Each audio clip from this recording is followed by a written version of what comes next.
All right, good evening, everyone. I'll call the February 4th, 2026 regular session of the Bloomington Common Council to order. Will our honorable clerk please call the roll?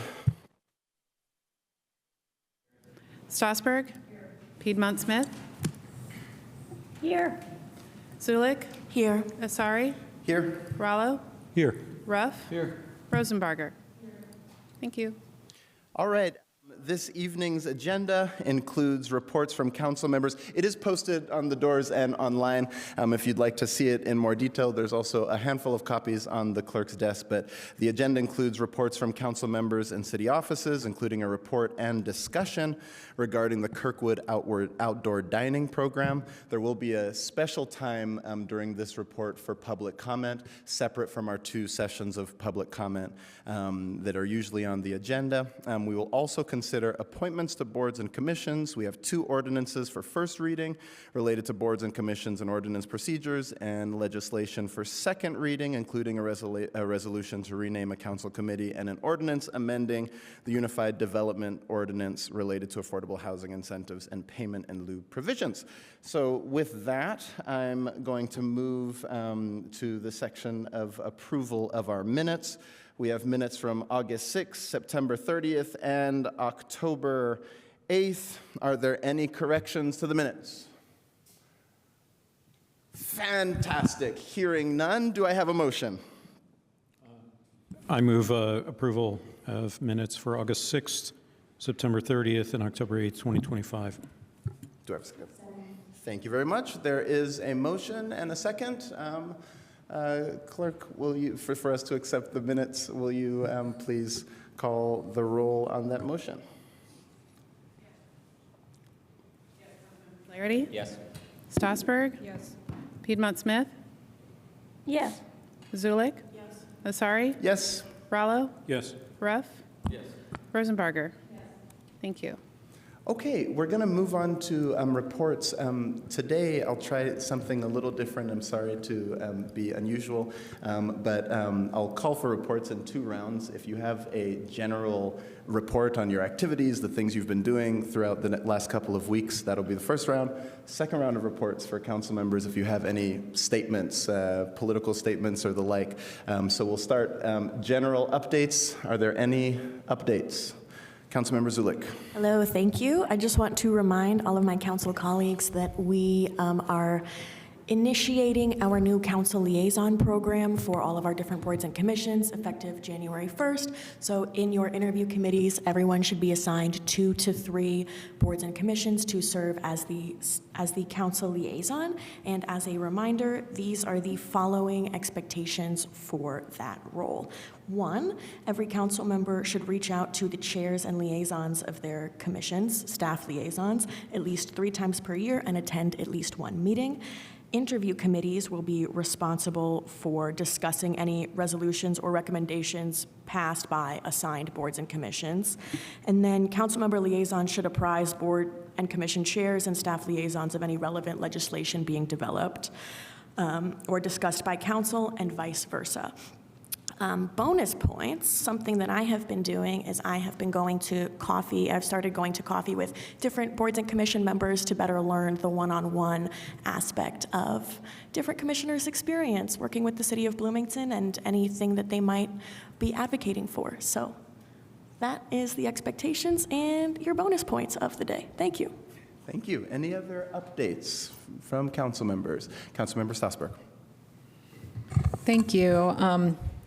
I want to remind folks that I'm doing something a little different with my constituent meetings this year, and I'm scheduling one-on-one appointments with people during kind of pre-scheduled times. So my next, right now they're second Tuesdays, and there is a link on my public calendar that you can follow to schedule an appointment. So I'm mentioning that right now because the second Tuesday is next week.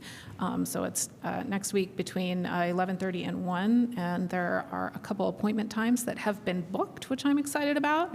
And then there are still some openings, so if anybody would like to have my undivided attention on any kind of an issue or concern, my plan is to meet in the council office suite over on the other side in West Showers for now, but if you need an online link to meet online, that also works.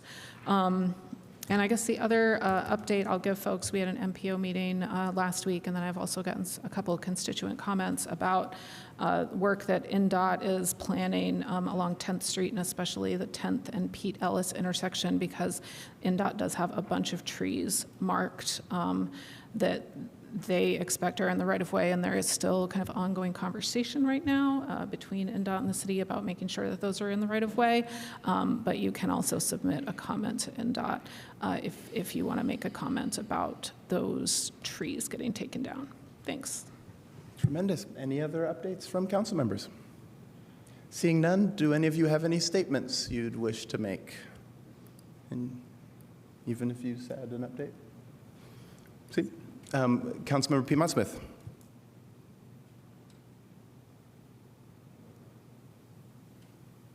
Yes, thank you. Just a short statement. There has been a petition as well as a protest on this matter, so I wanted to say for the record that I share the concern expressed by the members of the public about the city of Bloomington using the company Flock Security for license plate cameras and other security cameras. Flock is not trustworthy, so even if Mayor Thompson's administration tightens up the contract, I don't trust Flock to follow it, nor to keep camera images and associated data safe. In this national context of creeping fascism and increasing loss of personal liberties, I don't think the city should continue its contract with Flock. Thank you, Councilmember. Any other statements? Councilmember Strasburg. Thank you. I want to take a minute and I'm hoping that I'm going to get through this statement, by the way, because I have a feeling I wrote it and I was fine, and saying it might be a little bit harder. I just want to take a minute to give acknowledgement to the children and youth who are being caught in the middle of a situation that no one, and especially not children, should be caught in. If you haven't seen the photos of Liam Ramos in his bunny hat during the last 2 weeks, I can't imagine what news you've been watching. His story has been broadcast worldwide after he was used by ICE as bait and then was taken into detention with his father. And for context, he's 5. He's 5 years old and being used as a pawn by an agency of the United States federal government. And he is not alone, and that's the part that I really want to highlight, because he got released, but there are hundreds of children in ICE detention in very similar situations as he was. Hundreds of children who the United States government is inflicting trauma upon. Hundreds of children who are not being given adequate food, water, or medical care. Recently, there have been reports that there are measles cases in the Texas facility where Liam and his father were kept with hundreds of other families. The trauma being done to the children in this country is shameful. It is shameful. And it goes beyond the children that are in active or former detention. It extends to the classmates of those children because suddenly their peer has disappeared. It extends to the children riding the school buses that are being followed by ICE agents who are waiting for those children to get off the bus or hunting their parents while they wait for their kids. It extends to the older youth, the almost adults who are walking out of their schools in protest, sacrificing their day of education for a more important moment in history because someone has to stand up, and our young people are taking it into their own hands because they see how wrong this violence against our communities are. High school students across Indiana are walking out in protest, and this includes our own high school students here in Bloomington. South high school students had a protest outside their building. North high school students walked the 3 miles from the high school in the snow, in the cold, to get to that protest last Friday to join the community protest against ICE.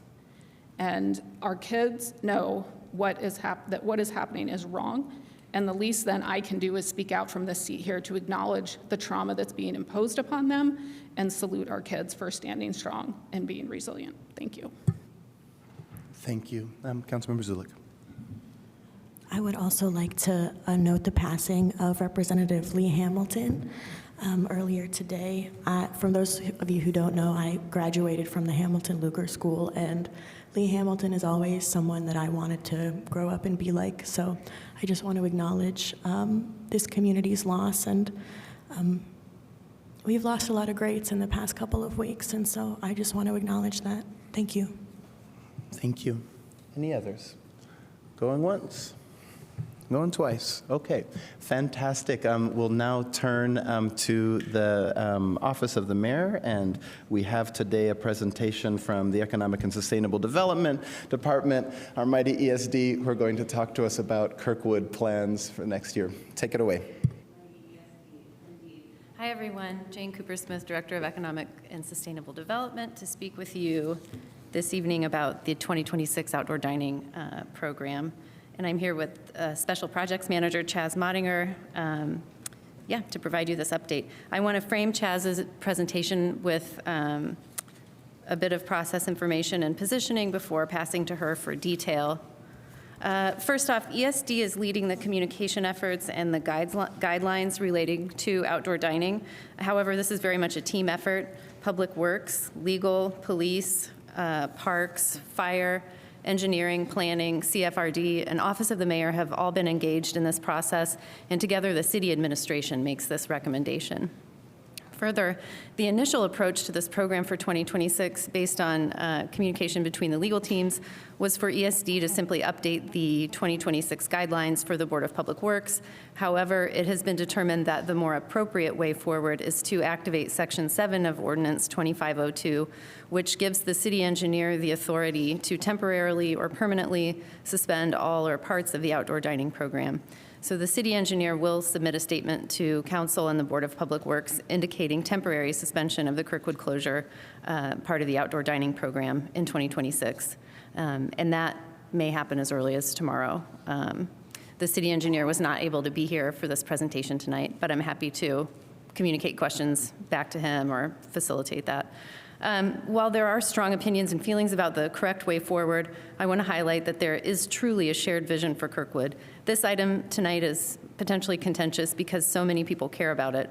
City Planning and ESD will request funding as part of the 2027 budget cycle to begin the corridor study. A request for proposals for a consultant for the corridor study, which will include an economic development component as well as a planning component. We will begin that process in Q4 2026. So it's becoming very much close to being present tense, which is exciting. My colleagues and I look forward to beginning this collaborative process with the entire community so that we can begin taking the steps to make Kirkwood Avenue a place where form and function align and welcome all to the heart of Bloomington. With that, I'll pass to Chaz so she can provide an overview of our work to prepare our recommendation for 2026. Thanks. Thank you, Jane. Good evening, everyone. All right. So over the past several years, our outdoor dining program has evolved from an emergency pandemic response into a shared community vision, creating a vibrant space on Kirkwood Avenue, the city's gateway, from town to gown in the heart of Bloomington. City staff have listened, learned, and experienced many lessons, and we have come to the conclusion that the current approach to seasonal closures has led to incomplete solutions. After reviewing data, community engagement, departmental input, and operational realities, city staff recommends that in 2026, we keep Kirkwood Avenue open to vehicles year-round. We enhance and expand the parklet program, and we shift resources towards micro-activation efforts that strengthen the entire corridor. And let's get into the why. Despite a 57% increase in event activity last year and 16 more program days, we still saw an 8% decline in average daily visits. This tells us that street closures alone are not enough to support consistent vibrancy, and that thoughtful activation and infrastructure improvements have a greater impact. Successes of the program have included that some restaurants and bars saw increased foot traffic and sales during the closures. Many residents enjoyed the walkable, pedestrian-focused environment. However, we also face significant and reoccurring challenges. One is economic concerns. Some retailers and service businesses reported decreases in visits. Parking and delivery access became problematic. 2, infrastructure limitations. Without permanent features such as shade, seating, hardscaping, and ADA-friendly services, blocks often felt empty. 3, staff capacity and resources. We simply do not have the resources to continuously program and manage a fully closed Kirkwood. 4 are public safety concerns. Closed but unactivated streets invite crowd surges, unsafe behavior, and congestion across bollards and alleyways. 5, accessibility challenges. Businesses and residents express frustrations with drop-off access, wheelchair routes, and delivery logistics. These issues make the 2025 model unsustainable. The 2025 model also brings additional costs, an estimated $80,000 annual loss in parking revenue, only $17,500 in revenue from program fees, increased overtime for street and sanitation workers, additional trash and maintenance needs due to closed blocks. We must shift to a more cost-effective model that still supports vibrancy.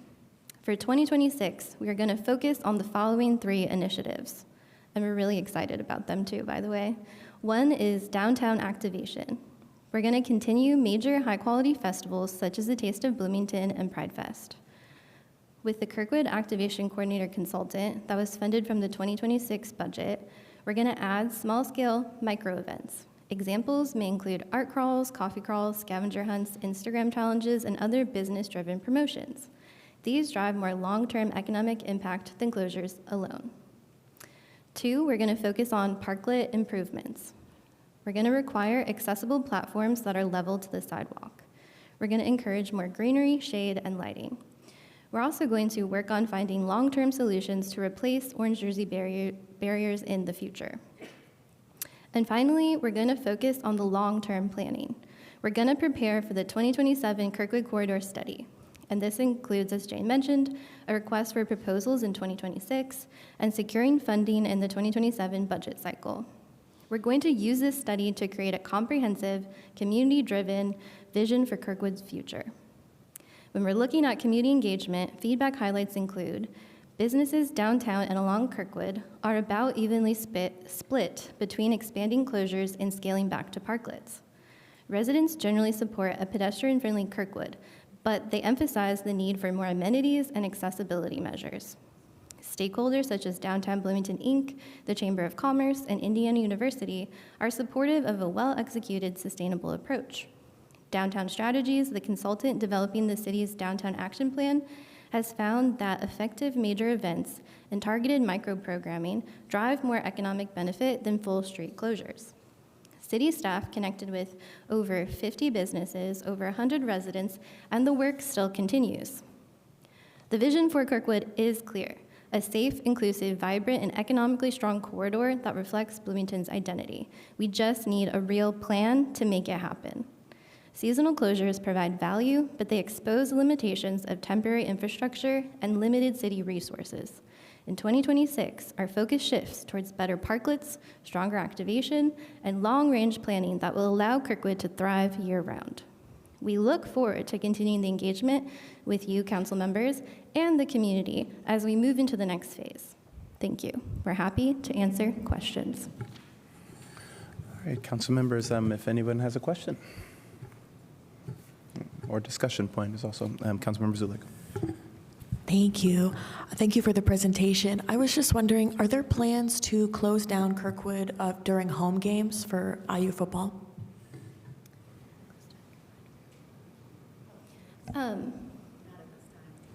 Not at this time. I think Director of Public Works, Adam Wason, might respond to your question. Thank you. We have not considered whether or not we would close it for all the home football games or not at this time. As we think about the micro engagements and the smaller scale events, it could be possible, but we wouldn't plan just every weekend for football right now. Okay, thank you. Any other questions? Please, Councilman Flaherty. Thank you for the presentation, and also appreciate the conversations that we had with Ms. Pottinger in advance.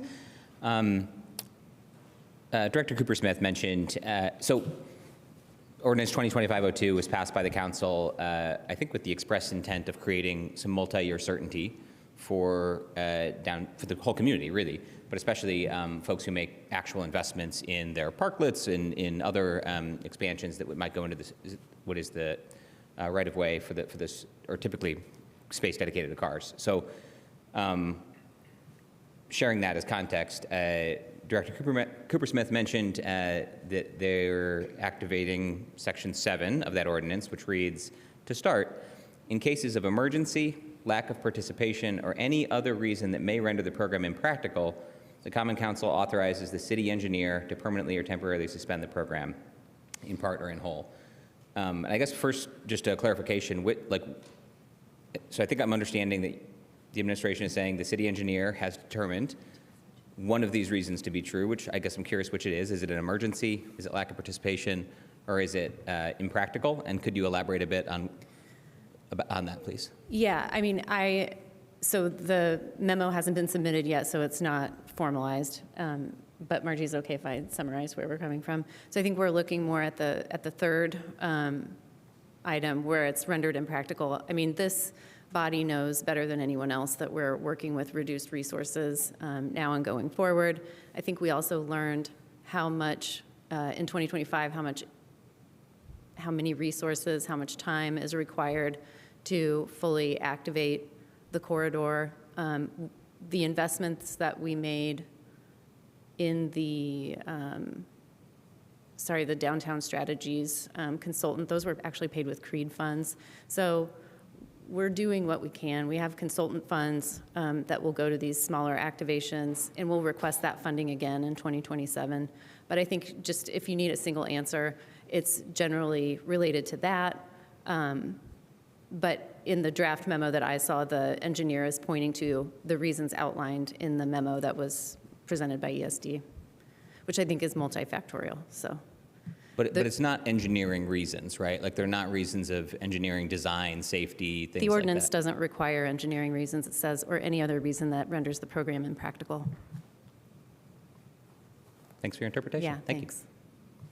Sorry for interrupting. Other questions? Also feel free to make comments. Go ahead, Councilmember Zulik. Thank you. Do you have any data on how the Poplars construction might have impacted Kirkwood activity last year? We don't have specific data related to Poplars or the Beverly, I think is what it's called. But and our key lead on parking was not available for additional data today. But I don't know if Adam wants to talk about that. I mean, in 2025, we had other pressures on parking related to construction, so I'm not sure if it's apples to apples. But yeah, it's a good question. Thank you. Can I also add, I know that this year we do have there's construction that will also be going on that could potentially impact a Kirkwood closure. In general, just will impact downtown.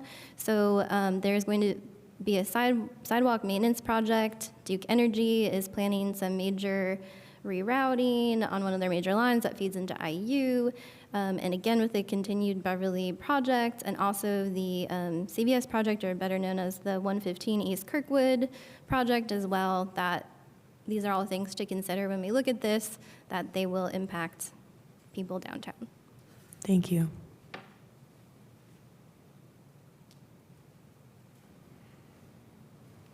Councilmember Zucker, go ahead.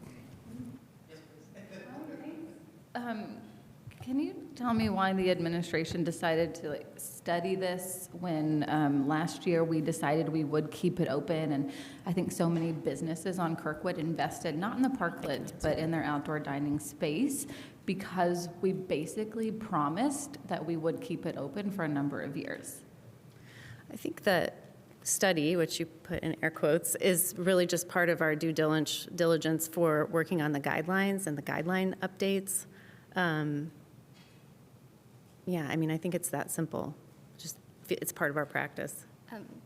Yeah, go ahead. If I can say, so part of my job is to do the implementation of this program, whether that's the Kirkwood closure or it's the parklets.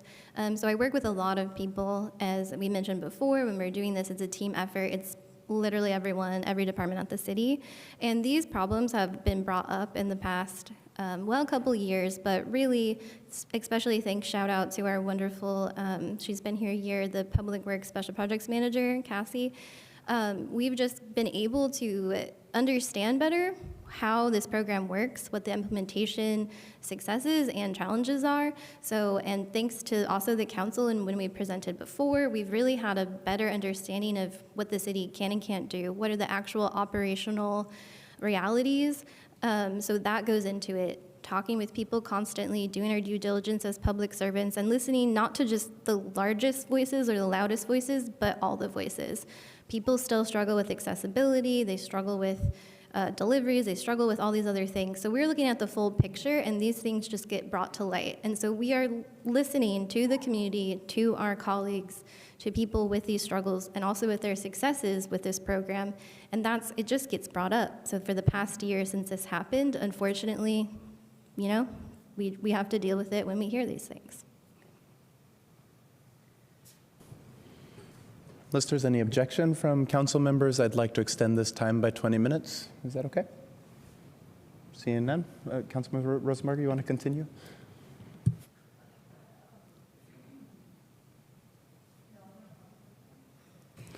Any other questions?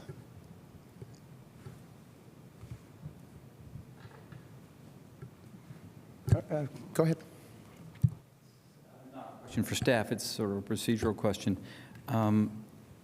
To sort of preempt what may end up being a debate about whether we should allow during public comment, general public comment for tonight, comment on this item because it's technically on the agenda, even though it's not a legislative item of legislation. My instinct is to, during public comment, our general open public comment, if there are people who want to comment towards this item, my senses would be to allow that. Now, I don't know if that would take a motion or suspension of the rules, because technically it's on the agenda, even though it's not an item of legislation, like I said, but I anticipate that. Excellent point. We included public comment on the agenda as a part of this. Great. Other points, and feel free, questions, comments.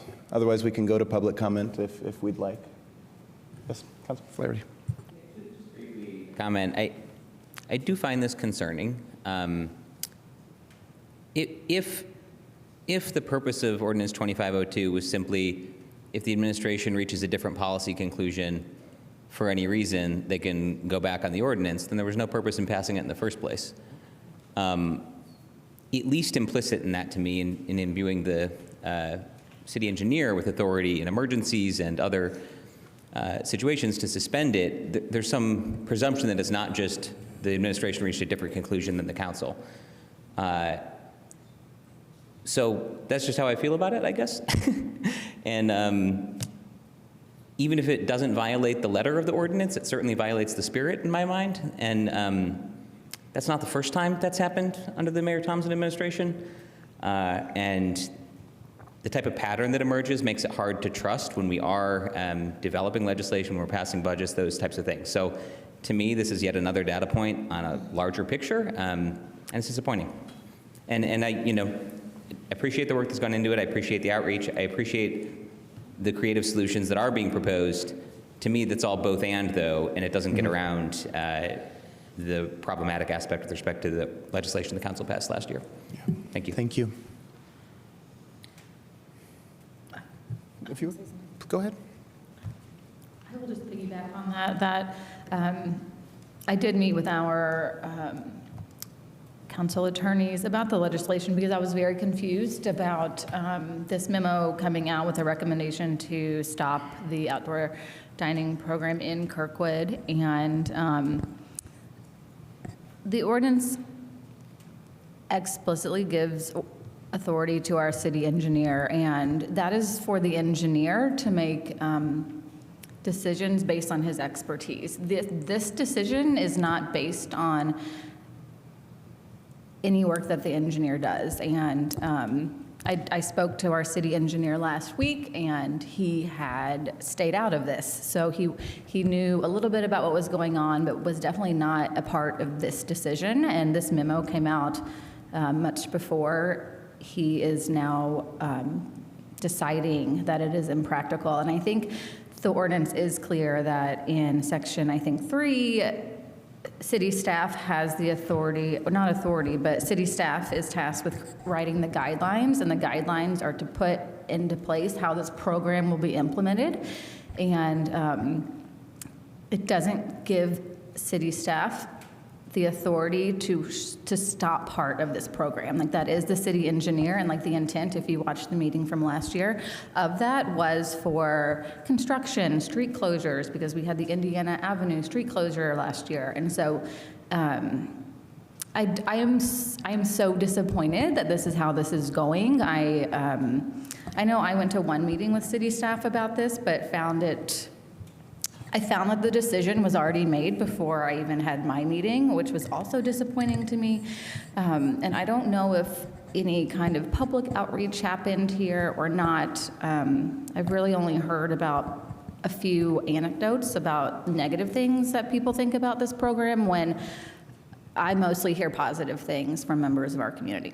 So overall, I'm so incredibly disappointed. It's really hard for me to even talk about it.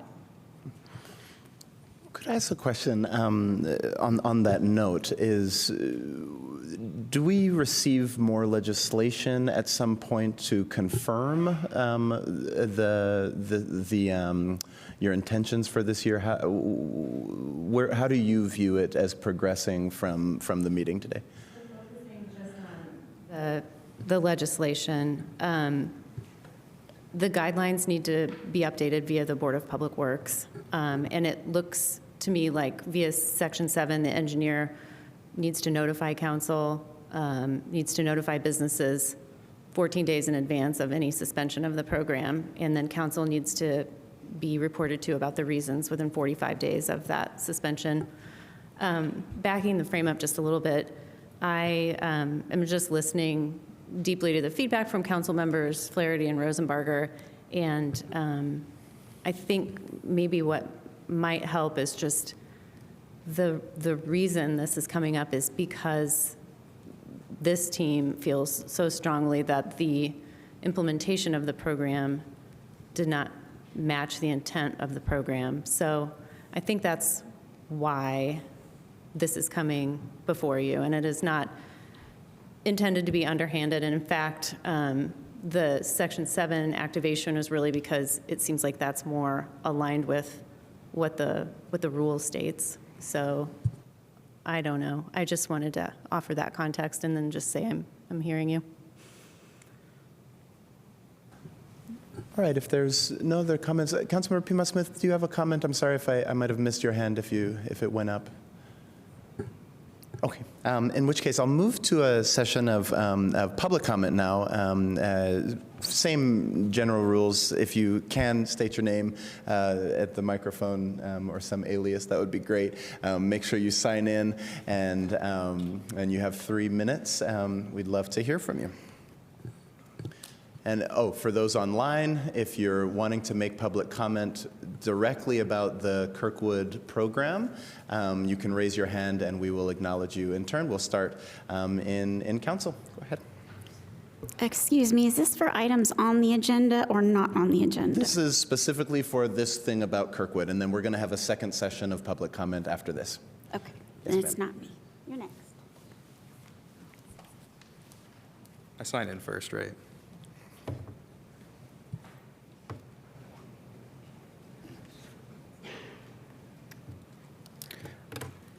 So my name is Adam Martinez. The packet states an 8% decrease in visits year over year. I wonder, how do we know that the street closure led to the decrease? The economy overall in 2025 was not great for reasons I won't get into. Is it possible that the decline could have been more significant had the street been open to cars?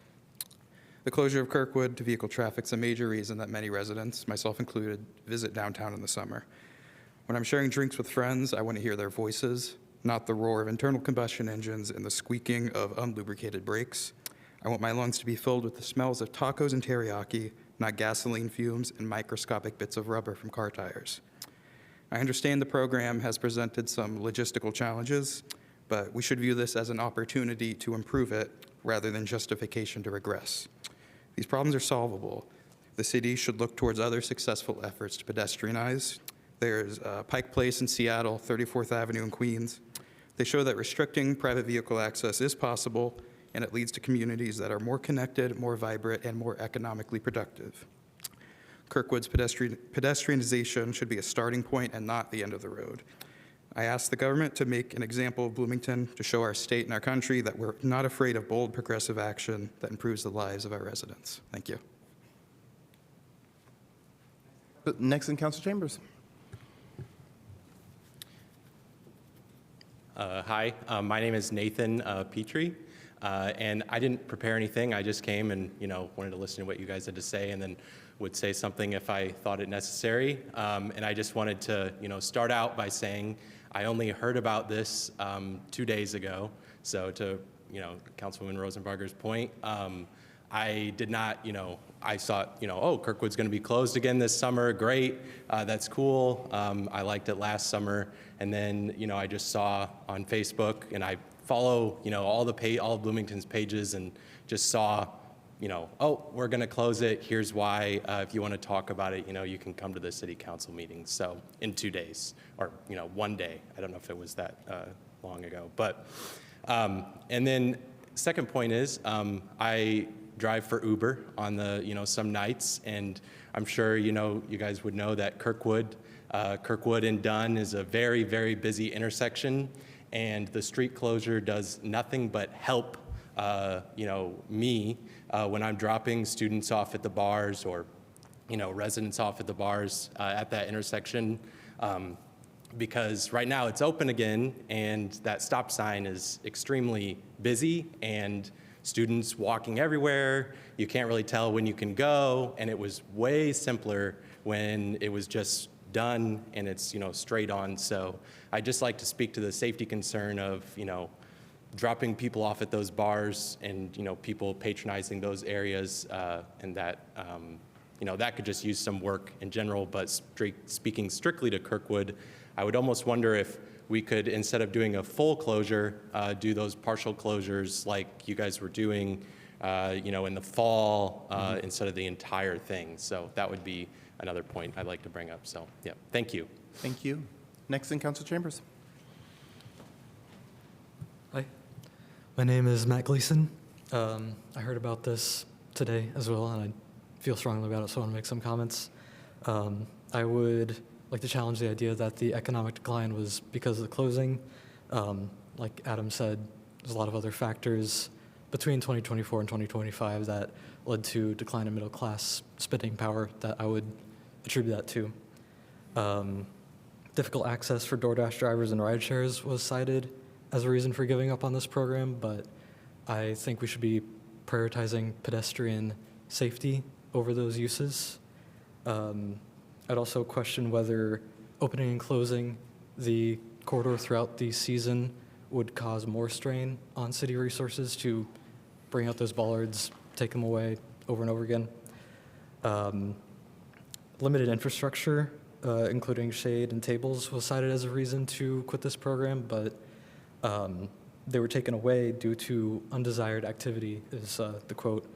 But I feel that using a lack of shade as anti-homeless architecture or hostile architecture is kind of a step backwards for Bloomington, based on Bloomington's values.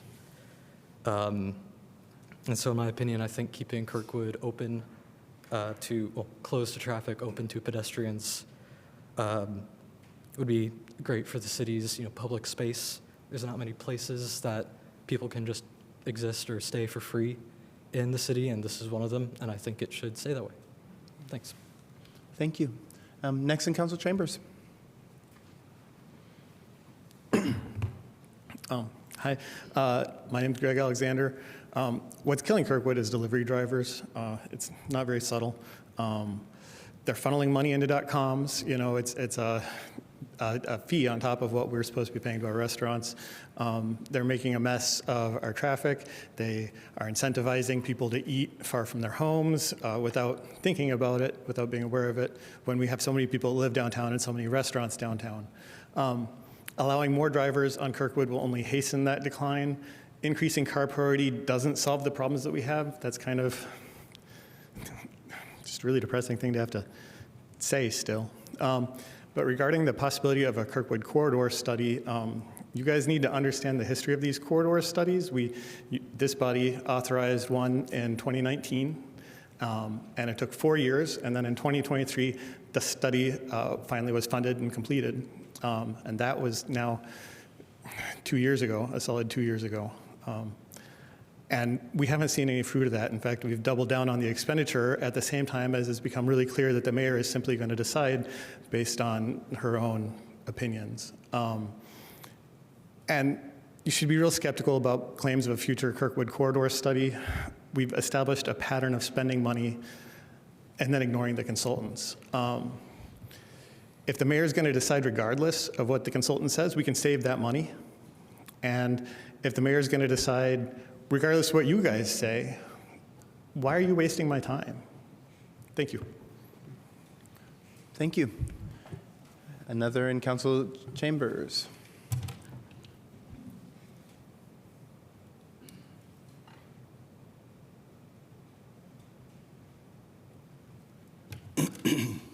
Hi, my name is Bob Costello. I'm the president of Kirkwood Community Association. And I want to start by saying how disappointed I am that I have to be here. Last year, we worked with the city, with Jane Cooper-Smith and Kate Rosenberger, to come up with an ordinance that everyone agreed was the best for Kirkwood. The whole premise behind it was so that we wouldn't be here every year talking about this issue, so that we as business owners could prepare, invest, and provide an outdoor environment for customers and the community. Once again, we are here in February talking about whether we're going to keep this open or closed.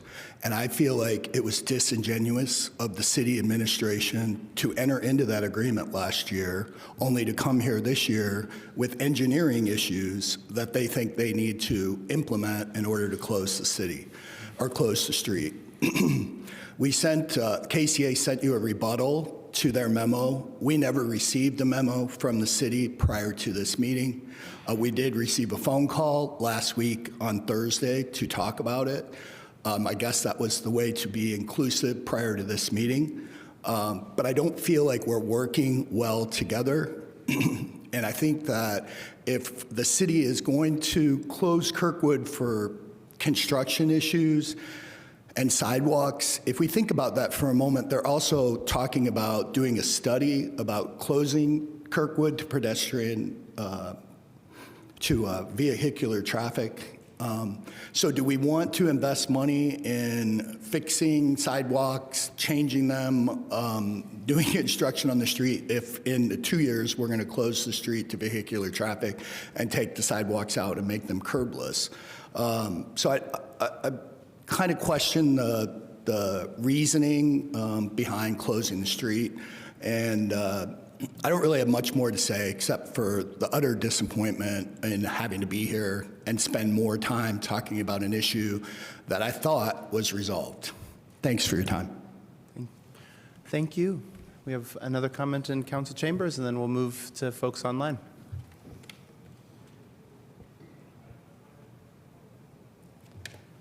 Good evening. The Kirkwood Community Association has been going for a long time. It's a pretty amazing group. We have representatives of the university. We have representatives of the business community. For the first time ever, we have a city council member attending. We also have many people from the city of Bloomington attending. I've been raving about the meetings, how effective they are. They stopped being effective last week when we found out that city staff had sent a memo to the city council about not engaging in the program anymore. No one talked to the major stakeholders. This is the Kirkwood Community Association. And we get here tonight about canceling the program due to engineering. The engineer isn't here, and there is no statement, but everybody else from the city is here. This program is effective because of the businesses that represent Bloomington. All of our restaurants that I consider institutions have activated the corridor. They're all locally owned. It's not chains. It's Lenny's, it's Nick's, it's the Village Deli, it's Uptown, it's Farm. Those are the ones that are invested in making Bloomington a better place, not just for pedestrians, but for the community. That's where we go to see our friends. That's where we go to see the people in town we care about. That's where we go to ride our bike and wave as we're going by as they're sitting out front of Nick's. We've had something so special. And now we're going to put it on pause. Right. We're not going to use our previous study about how to engage the corridor. We're going to use taxpayer-funded study again that we'll have no results from in 3 or 4 years. Independent restaurants are dying all over the country. We've been very fortunate, but it's not going to last. It's not luck. It's hard work and a commitment from the community. This administration has not made that commitment. And the council did last year. And it's deeply upsetting that I think we had a 9-0 vote last year. Mm-hmm. And today the city comes and says, oh, due to engineering, which sounds made up when you have no statement and no engineer, that we're going to cancel this program. So on behalf of KCA, a huge thank you to the council for your support. We do appreciate it, and we realize you're powerless here. But we thank you for your support, and we thank you for caring about the small businesses in Bloomington. Thank you. Unless there's any objection, I'm going to extend by 10 minutes. Is that okay? All right. Any folks online wanting to make public comment, you can raise your hand and we will acknowledge you. Are there any folks online? Who? Attorney Bennett, will you say who, please?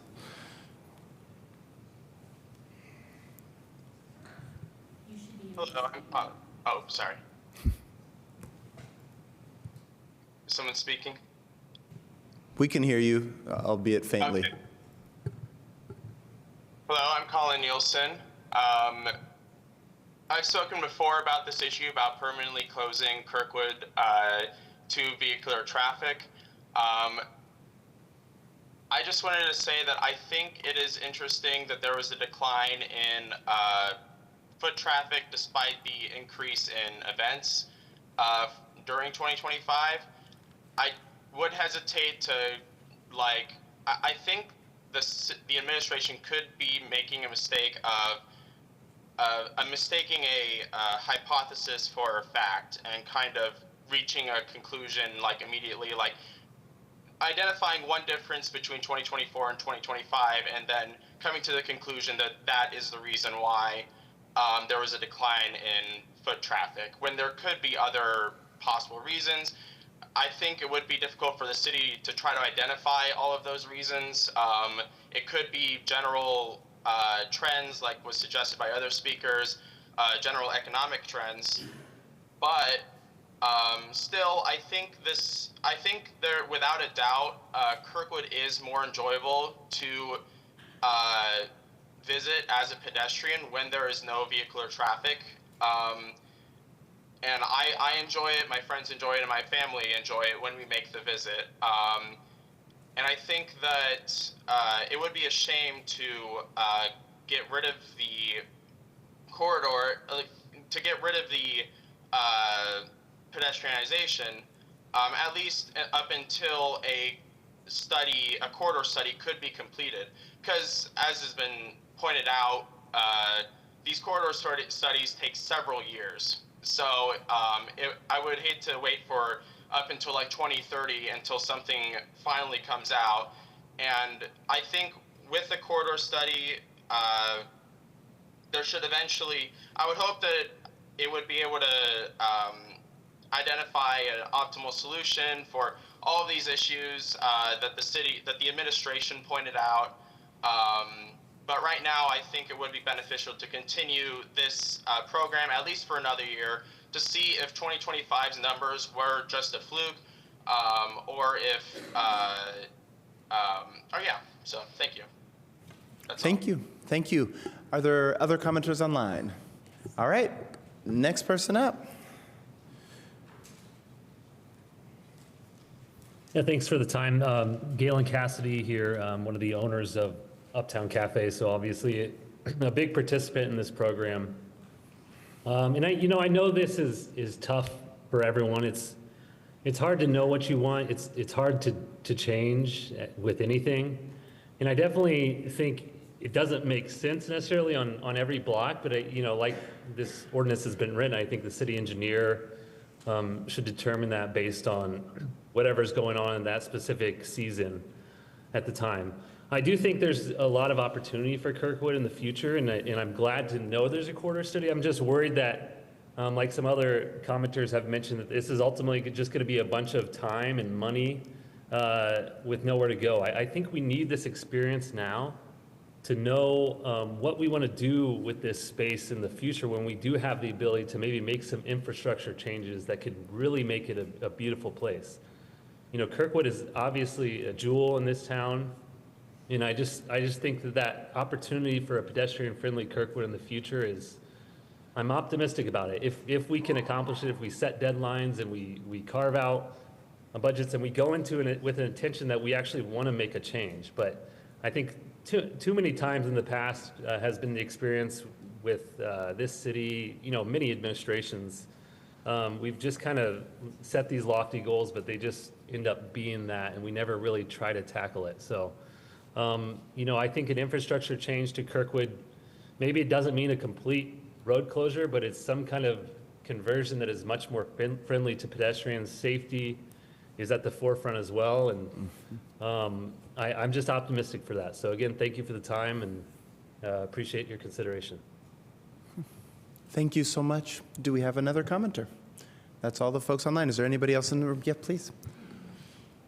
And if anybody else, you can anticipate and sign in ahead of time. Will save us all some time. Hi, Talisha Kopic with Downtown Bloomington, Inc. And I really just wanted to take this opportunity to thank everybody who's been participating for 5 years on outdoor dining and the topic. There have been so many thoughts and city resources that have been put towards it, private resources that have been put towards it. So, I think we're all working towards that vibrant downtown that's fun and safe and inviting. And, it's frustrating for everybody all the way around, but I just want to say thank you because it's important. And that, maybe there could be some type of compromise. I mean, I thought Galen's points were valid, and, Bob had mentioned maybe earlier too, especially those, there are like 10 IU event dates that are significant dates, not as large as the IU celebrations for the national championship, but, graduation and Little 500 and some of those big weekends that, especially safety, if that's like one of the issues in that Dunn-Kirkwood area when it gets so crowded. I'm not down there at 10 o'clock at night, so I don't know what it's like, but downtown's used so many different ways at different times of the day, so it's worth listening to that and planning for it. But just kudos to the city staff for cleaning, Zach, who goes out and picks up trash every single day, the public works staff who are putting those bollards out and taking them back in. So, I think a lot of people are trying. We're just trying to figure out what is going to work. But thank you. Thank you. Good evening. This is Chris Rimsey from the Greater Bloomington Chamber of Commerce. I wasn't going to speak, but I heard Galen's his public comment. I just want to echo those thoughts, specifically on infrastructure. Our conversation with members and our survey data was pretty split on this. But one thing that was kind of came across the board was the space has not been activated consistently enough to feel comfortable and economically productive. We're just not quite there yet. And it does work on certain blocks and it doesn't work on others. So often it feels empty, underused, and uninviting on outside major events. And a lot of toward the east part of Kirkwood, there's just no shade. It's pretty brutal. And so I was doing some problem solving and how do we pay for this infrastructure? And one idea I came up with was the city, as it's moving towards selling the RDC property formerly known as Bunger and Robertson, to possibly use those proceeds to invest directly into a permanent Kirkwood infrastructure. I mean, we've heard a lot of work that's gone into this. I hate to see this just kind of wait 5 years or 6 years. A lot of people's best effort is into this, but it also needs infrastructure and it needs money where budgets are really tight. So I just want to give that, and I just would appreciate everybody involved from the city staff to the council on this. I know this is sort of a tough issue, and we all have our heads sort of in the right space for this, and we all want what is best. So I'm hopeful. Thank you for your time tonight. Thank you. All right, going once for the last chance to make comments. Twice. Anyone online? All right. Back to council members. Do you have other questions or comments? We have about 5 more minutes here. We can move on. Strasburg. Thank you. I'll just take a quick comment. Just a quick moment, I guess, to also echo some of the public commenters and trying to find some kind of a compromise, echoing the concept that some of the blocks had more activation than others. And I think the other thing that has happened over the last 5-6 years is that Bloomington as a community has started assuming that it is going to be closed. And that, not only adds that bit of stability to the business owners downtown, especially the restaurants and the street dining, but also to the community in terms of knowing, what route they need to go. And it kind of struck me, actually just now as I was listening to folks, I was driving downtown with my daughter the other day, can't remember where we're going anymore, but the route was gonna take us up Kirkwood. And she was like, oh, is Kirkwood open now? Because she just assumed that it was still closed and had figured out other ways to move around. And the going back and forth, I guess, makes me a little bit nervous. And that part of what we did last year was try to give that stability of going, yes, it's going to be closed. What's going to be closed exactly is going to be based on that participation, which means, at the staff level, you're going to make that decision at the staff level. And I am a little bit disappointed this year that then at the staff level, we're going, oh, even though there's participation in some of these blocks, we're still going to close it. We're still not going to close it. And I appreciate that there are some challenges related to having it closed, but I wish that we were approaching those challenges a little bit differently than just deciding not to close it. Thanks. Councilmember Piedmont Smith. Yes, I want to start by thanking the ESD staff for their hard work. I did meet with Ms. Moniger a couple of times, and I think their memo makes good sense. On the other hand, I think rereading Ordinance 2025-02, I think the council made it very clear that we wanted to approve that, which was a revision of the original ordinance that came to us last year.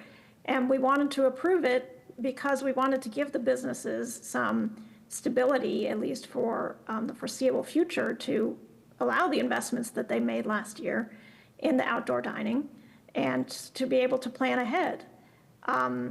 And specifically, now rereading Section 7, where, a discontinuation of the program is done by the city engineer for engineering reasons, is the implication that I'm reading in Section 7. I think, the administration may now be asking the engineer to come up with some engineering reason, but obviously these are not engineering reasons, most of them, for not closing the street this year. And so I do feel like it's going against, if not the words, but the spirit of Ordinance 2025-02. So I hope that we can still change the direction here in order to, change the direction back to stay on course to really make this a street for pedestrians. And I also think, I agree with the people who brought up during public comment that, corridor studies take a long time. And then you have to have the money to implement what the study says. So it can be years before we're back on track, which I think is a track that we all agreed on at the outset, that it's good to have this be a pedestrian space. And that's in our transportation plan. So I hope that we can come up with some other solutions for some of the difficulties the staff have raised and still close at least part of the street. Thank you. Excellent. Thank you so much. Anyone else? Please, go ahead, and we'll move on. I'll just add one thing. I think there were some comments in the memo definitely pointed to blocks without shade. That's mostly the Monroe County Library block. I think we take away some sidewalk there, and so there aren't street trees like the other blocks. But I do want to say, so it's kind of the memo was saying there are blocks that are not hospitable, but I want to say, we didn't talk that much about like Uptown and Nick's and Village Deli and Farm. Those blocks are great and they feel so wonderful. And so we're focusing so much on this block with the library that no one is participating there. But the places where people are participating, it's super awesome. And I think that's what people are saying here. So I just want to like make that point that those business owners really took it, upon themselves to take maximum space in the street and picnic tables and banners and lights and all the things. And like, it's very cool. You feel like you're in Little Europe sometimes, and that's really great. So thanks for that. Thank you, Councilmember. Okay, we're at 7:30, so for the sake of time, if it's okay with everyone, we should move on. But I think it's very clear that we want to continue having conversations and engagements on this. And perhaps in one of our deliberation sessions, we can think about action that council might want to take in this space. Seeing any objections? Any objections? All right, then I will move on. Thank you so much to the mighty ESD for dealing with us. We appreciate you so much. All right, we are going to move on now to appointments to boards and commissions. We have you're right, sorry, I'm sorry, thank you. We have now a general session of public comment, so if you want to make comment for things that are not on the agenda, now is your opportunity to do so.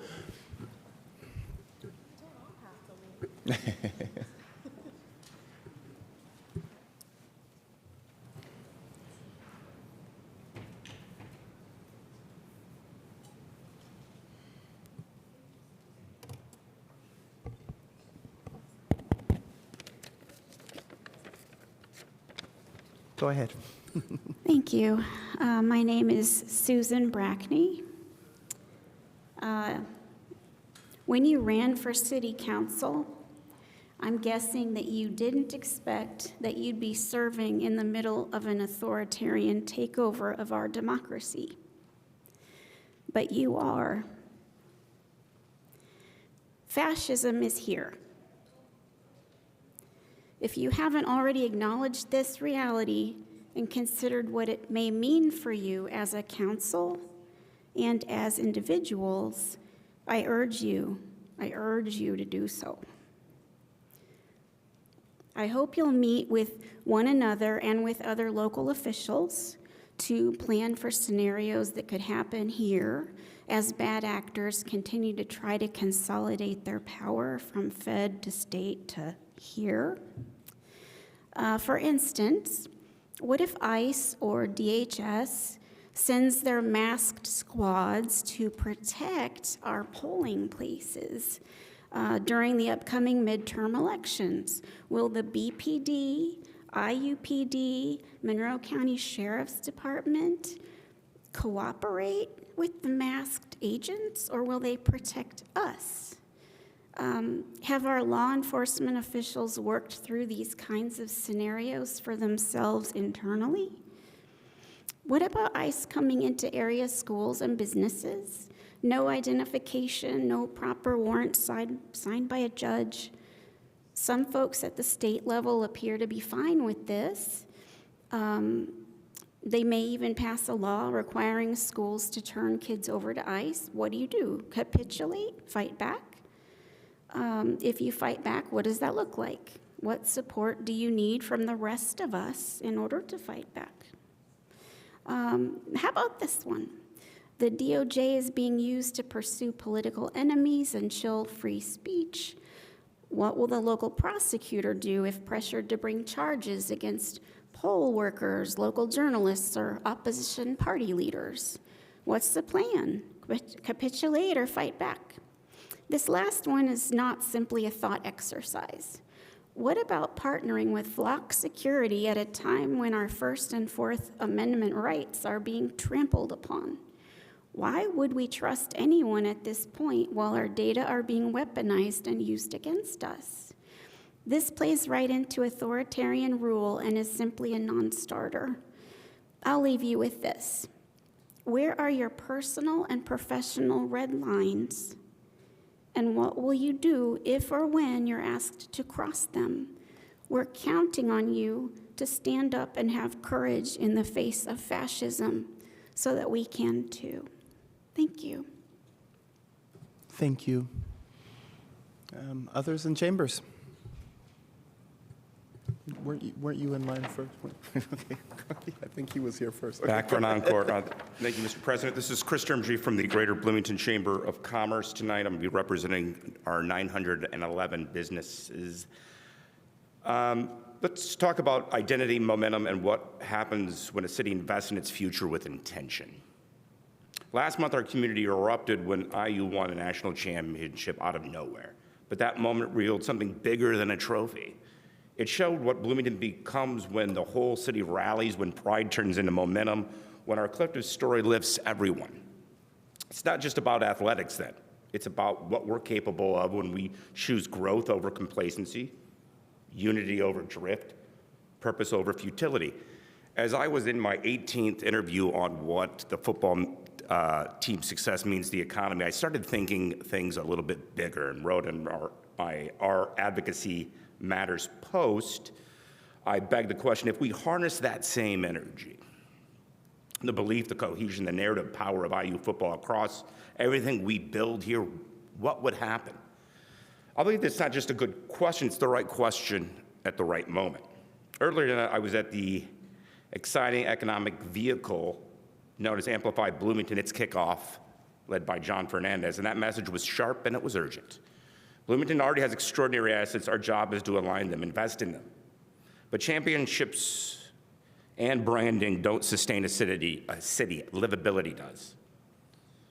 This morning, I was at Sunrise Rotary with Dr. Winston, the superintendent from MCCSC, who shared a great example of some of that, which was that 2023 referendum that put $6.2 million into expanding early learning. That investment doubled pre-K access for families. That's not just an education win, but that's an economic development one that we're investing in something that shows huge growth. It strengthens our workforce, supports families, and makes Bloomington competitive as a place to move, to stay. And Bloomington's not just a place to catch a game, grab a beer. It's where we want to build careers, raise families, start a business, put down our roots, to fully recognize our future. We need to do three things. We need to tell our story, market who we become, keep investing in these places, in our talent, the foundations that matter. Make growth easier, streamline planning and permitting so private investing can and will happen. As we've heard, and I've talked about, our population is stagnated. Our revenue structure leans heavily on local income tax, which tends to function best when we have people live and work here. Long-term stability depends on welcoming new residents, families, and employers. Simply put, now is the time. Now is the time to align this momentum, remove barriers, invite investment, and build Bloomington. We know that is possible. Thank you. Thank you. Anybody else in council chambers? Hello, sorry, it's me again. I'm Greg Alexander. I just want to express my dismay at the continuing state of the sidewalks now a week and a half after the snow stopped. I really think city staff needs to come before you and tell you if this system is working. The thing that really upsets me is department heads have come to you, but they told you it's working. It's not working. Having the property owners clear the sidewalk is not working. It's not working for the high injury network, where people are still walking in the street even though drivers are completely back to normal. They're driving aggressively, they're driving fast, they're speeding. It's not working at city-owned properties. The policy of having the property owner clear isn't working at city-owned properties. The city is one of the bad landowners who doesn't clear their sidewalks. When you fail to demand an honest and correct answer from the administration, you abandon democracy You can't solve every problem, but you have given up on getting true answers. You're acting on behalf of the voters. You're making us give up on that, and I don't think we should give up on that. That basic standard of truth is important. Anyways, speaking of things I also want staff to talk about, there was a transportation fatality downtown last October. Sorry it took me so long to get here. Staff hasn't come here yet and said anything about it. It sounds like a very old man experienced pedal confusion in a rental car. He crashed into inside of a garage in a hotel downtown, and one of the other passengers in his car died in that wreck. You know, I know a lot of people just don't care about something like that. There's no alleged wrongdoing, no scandal, no drunk driving, no leaving the scene. You know, it's a single car crash, so it doesn't matter.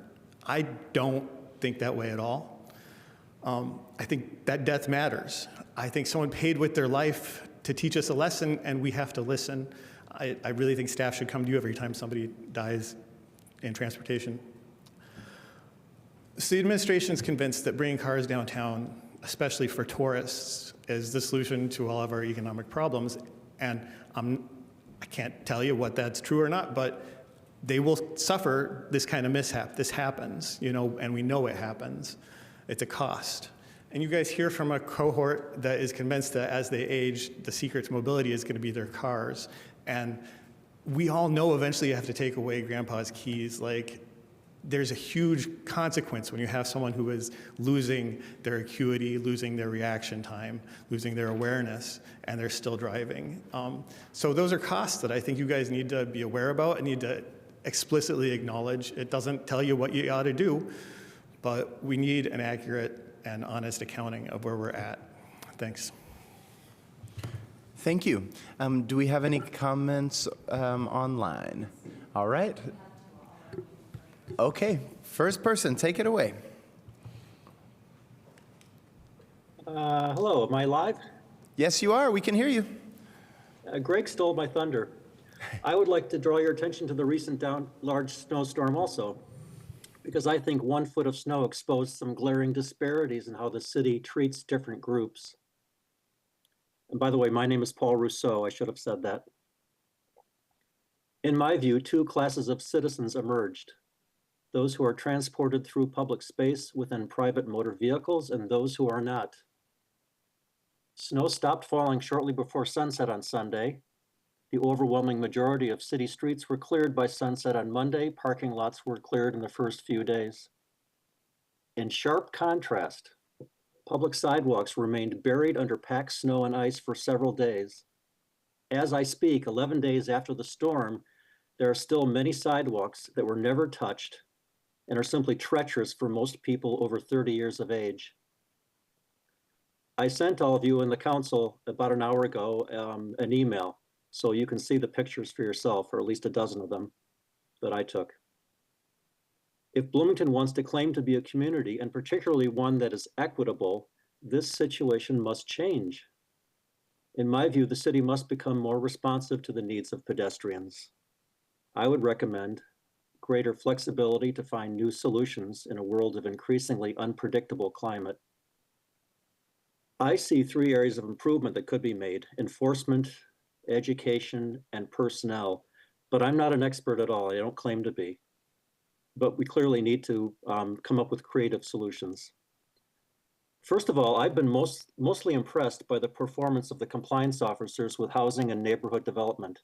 My impression is that they have been understandably overwhelmed by the failure of so many property owners to clear adjacent public sidewalks as required in city code. It is probably no exaggeration to say that there are still thousands of cases, or there were still thousands of cases of non-compliance as late as last Thursday, which was 4 days after the storm. But HAND has only 7 employees assigned to the problem, and they don't work on weekends. The process normally works like this. Each employee has about 1 hour per day to discover cases of non-compliance on their own. I was told that most cases are instead initiated by citizens who know about the U-Report system. HAND responds to U-Reports within 1 or 2 days. A compliance officer then inspects sidewalks that were reported.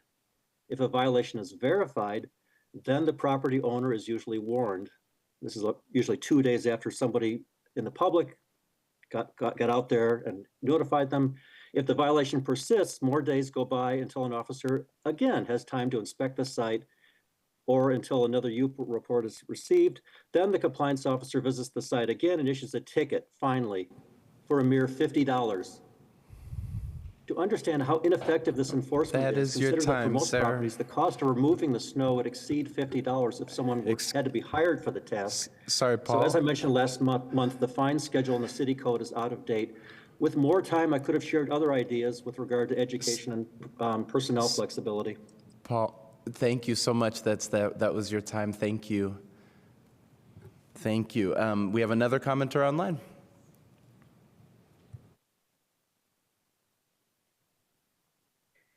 You do. Good evening, President Asari and council members. My name is Vicki Venker. I am the mayor of Bloomington, sibling city, Palo Alto, California. We have a different system of government out here, so I'm also a member of our city council. So it's been fascinating actually to listen in on this meeting. We have been debating closing streets and such, so I've been taking notes and learning a lot. Anyway, I was last before you about 4 years ago, before I was on city council, in the capacity as founder of Sibling Cities USA, and I was delighted that the council voted to enter a sibling city relationship with Palo Alto. And as most of you know, the purpose of Sibling Cities is to bridge our nation's regional divides by community members in the two cities doing joint events. And we have done things that range from joint author talks to town halls to joint meetings of League of Women Voters, Rotary, Kiwanis, etc. I am also a graduate of IU, so I wanted to let you know that the most recent Sibling Cities event was a watch party for the College Football National Championship. And so tonight, I joined your meeting to offer a giant congratulations from your friends in Palo Alto on being home to a national championship team that inspired a nation. And I will tell you that I actually put on my IU hat and my Rose Bowl t-shirt on the dais at the city council meeting the following Monday. So it's on video. You can see it if you want.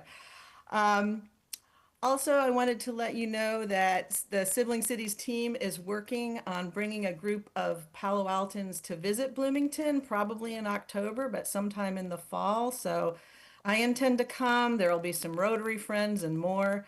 The last delegation visit was a group from Bloomington coming out here, so it's our turn to travel.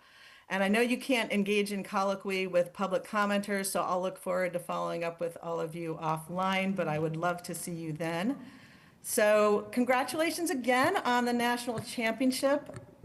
Bloomington is a very special place, and I really look forward to being back there this fall. Thank you. Have a good evening. Thank you so much, and we look forward to receiving you.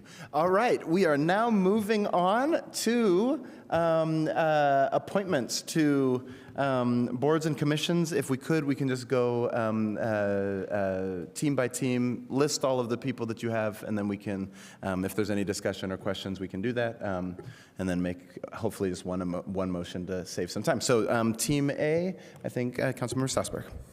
Thank you. On behalf of Interview Committee Team A, I would like to move to make the following appointments for the Animal Control Commission to reappoint Sita Cohen to seat C1, for the Commission on the Status of Black Males to reappoint Sidhu McLeod to seat C2, for the Commission on Aging to reappoint Wendy Rubin to seat C1 and to appoint Stacy Bruce to seat C2, for the Board of Zoning Appeals to reappoint Joe Throckmorton to seat C1, for the Bloomington Monroe County Human Rights Commission to reappoint Kathleen Bensberg to seat C2, and for the Board of Housing Quality Appeals to reappoint Zoe Zolman to seat C2. Thank you. Any questions or comments on Team A? Please. I think Team A also had one more appointment for the Commission on Aging. Yes, that was Stacy Bruce. I mentioned her in my... I didn't catch that one, sorry. Oh, I did. Thank you. Thank you. Any other questions? Okay, otherwise, yes, please. I do have a question. Could someone from the committee tell me more about the Board of Zoning Appeals recommendation? In particular, was the proposed appointee interviewed, and how did that go? And if so, and if not, any insights you could share from staff recommendation or anything like that? They were not interviewed by us, but they were recommended by the staff to reappoint.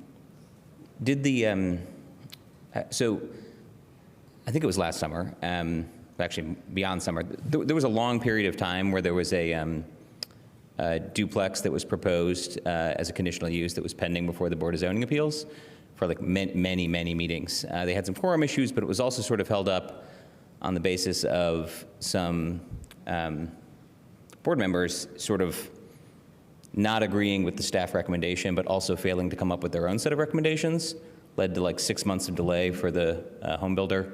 Adds costs, adds, you know, it kind of goes against, I think, what the UDO says on conditional use. And so I don't believe I'm mistaken. I think this particular recommended appointment was one of those people that was sort of preventing this from moving forward. That was a concern to me at the time. Did that come up at all in regard to like the staff recommendation? That did not come up. Okay. I guess I'd like to request that we pull that particular recommendation for reappointment out for a separate vote. There's a motion to separate to separate the question, I guess. Can we need to, did somebody second that motion?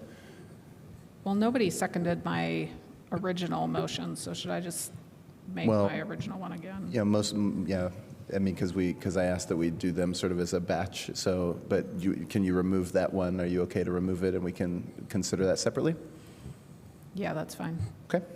Then in which case, let's move on to Group B. Do you want to introduce who's, go ahead, Councilmember Ruff.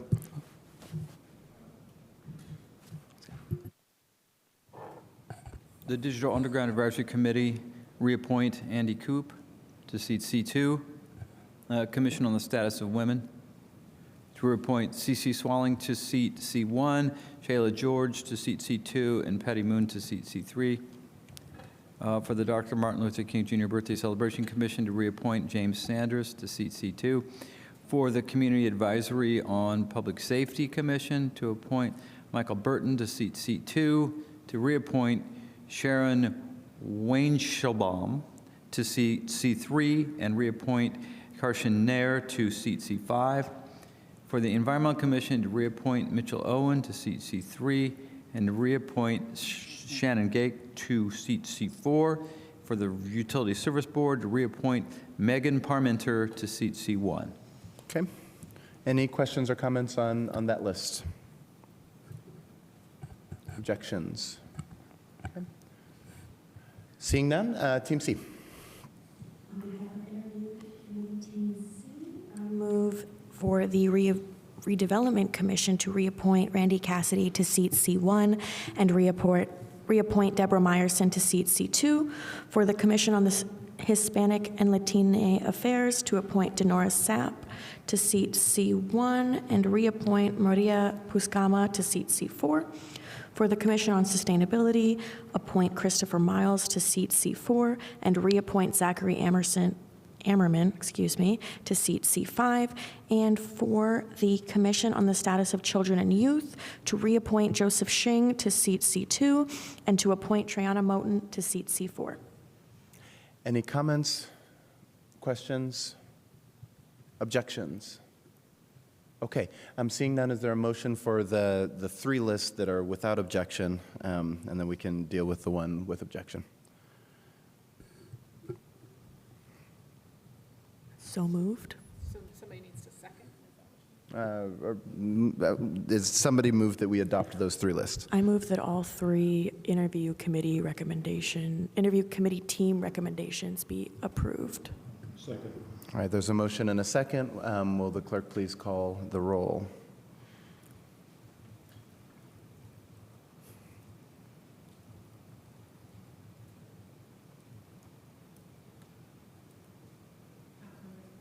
One more time. Councilmember Stossberg? Yes.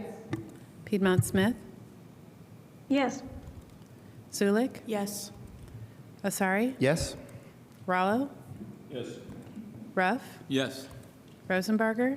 Yes. Flaherty? Yes.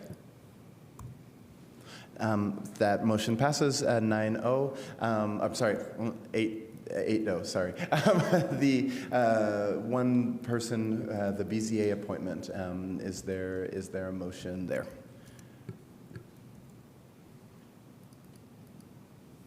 Please. Right now, but I have a comment. I just want to point out that when Team A met, we only had the one application for the BZA, and I think that that was part of the other reason why we didn't interview. I just looked at On Board right now. We received a second application for that board 3 days after our last meeting. So I'm going to withhold that motion at the moment to recommend to my colleagues on Team A that given that objection by a colleague that we should do additional due diligence, especially since we have additional applicant for that board. So I won't be making a motion with regard to that tonight. Great. Okay, so then we're all in agreement. Okay, I think we also have an HPC appointment. Is that correct? Does anybody want to motion to introduce them?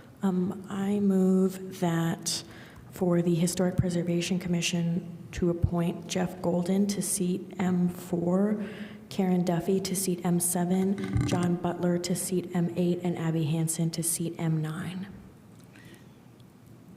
Is there a second? Second. Thank you. I have a motion and a second. And a comment from the clerk. Sorry, I made a mistake. No, just to clarify that you're not appointing, you're approving the mayoral appointments. The mayoral, right, okay. So can you? It was my fault for writing it that way in the memo, so I apologize.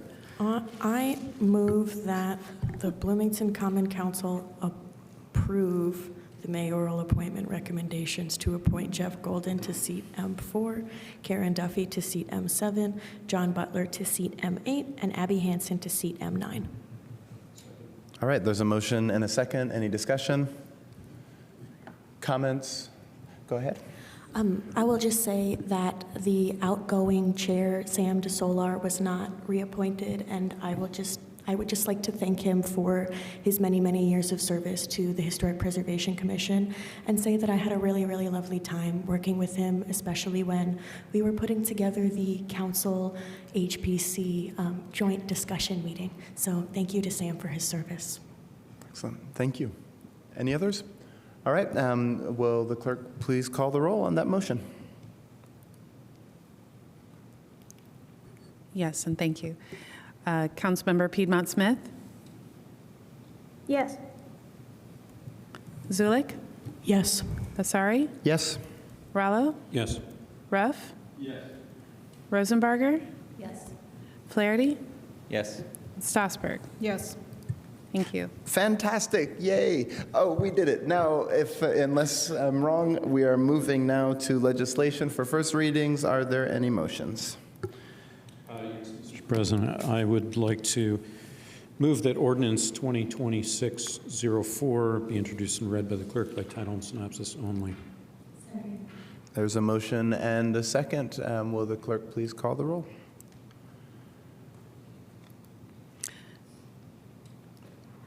Councilmember Zulik? Yes. Asari? Yes. Rallo? Yes. Ruff? Yes. Rosenbarger? Yes. Flaherty? Yes. Strasburg? Yes. Piedmont Smith? Yes. Thank you. All right, that motion carries. Will the clerk please read? Yes, ordinance 2026-04 to amend Title II of the Bloomington Municipal Code entitled Administration and Personnel to consolidate and amend boards and commissions provisions in chapters 2.02, 2.08, and 2.12. The synopsis is as follows. This ordinance, sponsored by Councilmember Piedmont Smith, consolidates Title II provisions regarding boards, commissions, and councils into a single chapter, adds code of conduct provisions, and renames the Bloomington Commission on Sustainability to the Bloomington Commission on Sustainability and Resilience. Excellent, thank you very much. Our next ordinance? I move that ordinance 2026-05 be introduced and read by the clerk by title and synopsis only. There's a motion and a second. Will the wonderful clerk please call the roll? Councilmember Asari? Yes. Rallo? Ruff? Rosenbarger? Flaherty? Yes. Stossberg? Yes. Piedmont Smith? Yes. And Zulik? Yes. Thank you. Will the Honorable Clerk please read? Ordinance 2026-05 to amend Title II of the Bloomington Municipal Code entitled Administration and Personnel to allow discussion at first readings of ordinances and to clarify the ordinance and resolution readings provisions in Chapter 2.04. The synopsis is as follows. This ordinance, sponsored by Councilmember Zulik, allows debate and amendment of ordinances at first readings. It also clarifies the readings and voting procedures for ordinances and resolutions. Thank you very much. We're now moving on to legislation for second readings and resolutions. President, I would like to move that Resolution 2026-03 be introduced and read by the clerk by title and synopsis only. There is a motion and a second. Will the Honorable Clerk please read? Call, please, the thing where we say yes and no.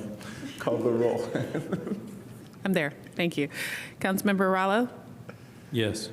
Ruff? Yes. Rosenbarger? Yes. Flaherty? Yes. Stossberg? Yes. Piedmont Smith? Yes. Zulik? Yes. And Asari? Yes. Thank you. Well, now at this point, it's already been read. You've motioned wrong. Now motion that it be adopted. What? She has to read it again? Hey, read it.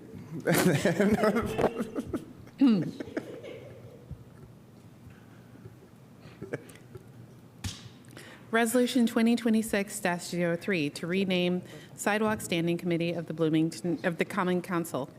Sorry. The synopsis is as follows. This resolution, sponsored by Council Members Piedmont Smith and Stossberg, renames the Sidewalk Standing Committee to the Pedestrian Safety Standing Committee. Thank you. That's usually my cue. I'd like to move that Resolution 2026-03 be adopted. All right. Do we have someone presenting on this? Councilmember Stossberg, take it away. Councilmember Piedmont Smith and I did not coordinate this earlier today, but I think that this is relatively self-explanatory. If you remember back to the deliberation session we had last year, we already talked about Sidewalk Committee and we talked about committees in general. The Sidewalk Committee, as it is currently known, has broadened its scope in recent years to not just fund sidewalks, but also fund other pedestrian-related projects. So this resolution aligns what we're actually doing with what the committee purpose, et cetera, is. And so it's one of those moments where it's like, well, I think that we should either align with what we're doing or we should go back to the original purpose and focus more narrowly. So it adds that focus of not just sidewalk installation and improvement, but also pedestrian access points, traffic calming, and other safety improvements, and then renames it as the Pedestrian Safety Committee, which I do believe was one of the suggestions that was thrown out at our meeting last year. Councilmember Piedmont Smith, do you have anything to add? No, I do not. Thank you. Great, thanks. If anybody has any questions, let me know. Wonderful. Any questions? Seeing none, we will move to a time of public comment. Does anyone in the public wish to comment on Resolution 2026-03? Anyone? Is there anyone online? Anyone in chambers? All right, we'll return to council. Any comments? Seeing none. Well, Councilmember Stossberg. I'll just comment. I like to comment as a sponsor. I just want to thank my colleagues for their deliberation about this committee and committees in general that we did last year. We did a lot of thought about that, and I just am grateful for everybody's input and glad that we could kind of put the little bow of finish on this. So thanks. Thank you for your work. Will the clerk please call the roll on on Resolution 2026-03? Yes, Councilmember Ruff? Rosenbarger? Yes. Flaherty? Yes. Stossberg? Yes. Piedmont Smith? Yes. Zulik? Yes. Asari? Yes, that Rallo. motion carries 8-0. Rallo. Oh. Gotcha. Sorry. I read this twice now. That motion carries 8-0. Thank you very much. Next is ordinance 2026-01. Yes, I'd like to move that ordinance 2601 be introduced and read by the clerk by title and synopsis only. There's been a motion and a second. Will the clerk please call the roll? Yes. Councilmember Flaherty? Yes. Strasburg? Yes. Piedmont Smith? Yes. Zulik? Yes. Asari? Yes. Rallo? Yes. Ruff? Yes. Rosenberger? Yes. Thank you. Thank you. That motion carries. Do I have another motion? Would you like me to introduce an amendment Well, this time? Would you like Oh, I'm me- sorry. I'm That- sorry. That's right. It was My adopted. mistake. You need to read. I'm sorry. Mo- For the I- third time. I move that ordinance 2026-01 be adopted. We voted this, sorry. This is my fault. I'm doing a bad job. You were supposed to read by title and synopsis for the third time, and I'm sorry. That's what we voted on. Will the clerk please read? Absolutely. Sorry. So that did- Ordinance 2026-01 to amend Title 20 Unified Development Ordinance of the Bloomington Municipal Code regarding response to Resolution 2025-12 related to amending the affordable housing incentives and payment in lieu provisions. The synopsis is as follows. Ordinance 2026-01 amends Title 20, the Unified Development Ordinance, in the following manner. 1, it increases the maximum impervious surface coverage allowance for single-family detached and duplex residential lots in the R1, R2, R3, and R4 zoning districts for owner occupancy projects using the affordable housing incentives.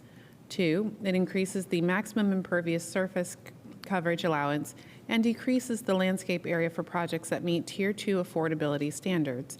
And 3, increases the dollar amount of and eligibility for payments in lieu of providing housing. All right, I see that we have, I'll make a motion for it to be adopted, 2026-01 to be adopted. all right. Okay, now read. Now I see that we have Assistant Director Scanlon here. We've heard this before, but so if there's any updates that you'd like to give, take it away. Assistant Director Jackie Scanlon from Planning and Transportation. I don't have anything to add from the last time we previewed this ordinance. If you have questions, I'd be happy to answer them. I guess I do have one thing. One of the items that we discussed potentially being able to bring here tonight was trying to determine what the total value loss of, like financial loss of having a unit in perpetuity or at 99 years be affordable as opposed to doing a payment in lieu. As you can imagine, we've talked about before, that's quite complicated. I think what we are going to have to do is we are going to have a contract with an economic planning firm this year for a nexus study. That's another portion of this part of the code related to commercial development and offsetting their kind of creation of the need for affordable housing based on their kind of lower income positions that they create. That firm also does quite a bit of residential nexus study work, so I think we will anticipate working with them to see if we can have them use our local data to project out what that loss could be.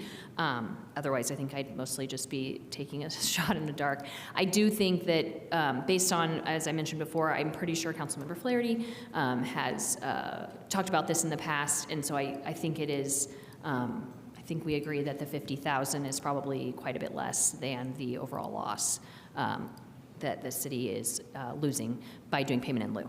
But other than that, I don't have anything that I think I was supposed to bring, so let me know if you have any questions. Thanks. Excellent. Thank you. Councilmember Strasburg. And I just have kind of a clarification question, I suppose, because I've heard a lot in the last couple of weeks about the impervious surface coverage, and then we have actually a last-minute amendment related to that in terms of that increase. But I just want to clarify for council and the public and myself that in terms of projects that would use these affordable housing incentives, they would still have to follow environmental requirements, right? So if there's like a karst feature on the property, they can't like build on a karst property, even if that means that they can't cover the lot 80%. If there's tree preservation, because we have tree preservation rules, they still have to follow tree preservation rules. They still would have to follow anything from CBU related to like stormwater and all of that kind of stuff. So those things combine, like this incentive doesn't like overrule the need to follow all of those other environmental standards, right? That's correct, yes. Okay. All of the other environmental standards are still in play and required to be met. Okay, thank you. Any other questions? All right, I think we have an amendment. Oh, sorry. Please go ahead. With regard to payment in lieu, I was trying to track for myself the historical evolution here, but I'm in real time. I was trying to catch up, and maybe you can just help explain for me or remind me of the path we were on there. So I have some of our past versions of the UDO saved in my council-related files, and I was looking at the version from 2019 or 20 that really discouraged payment in lieu as a mechanism. I think primarily for reasons related to trying to get both permanent affordability in units as opposed to dollars in the fund, and trying to get affordable housing interspersed with market rate housing, including within the same development. And so the sort of earlier version of the UDO had a very narrow set of circumstances in which payment in lieu of providing affordable housing in unit or on site could be allowed. And then I'm looking at what I think is the current version of the UDO and reviewing that provision, and it seems like that's changed quite a bit, right? In fact, now it's just an option with no discouragement relative to in-unit affordability or on-site affordability at all. Is that right? It's just like, this is a thing you can do. Yes, that's correct. Do you recall when I think this came from staff. Was it last year or the year before? Was it under this administration, I guess, or was that under the previous administration?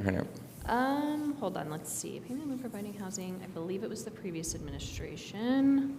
Maybe 2024, yeah. No, I think it was earlier than that. But let me check, hold on. I feel like I also have all the old ordinance- UDOs, as you can imagine. Hold on. Yeah, I think this ordinance is, along with what we considered with the Relato last year, have both like brought into sharper focus the implications of that policy choice several years ago.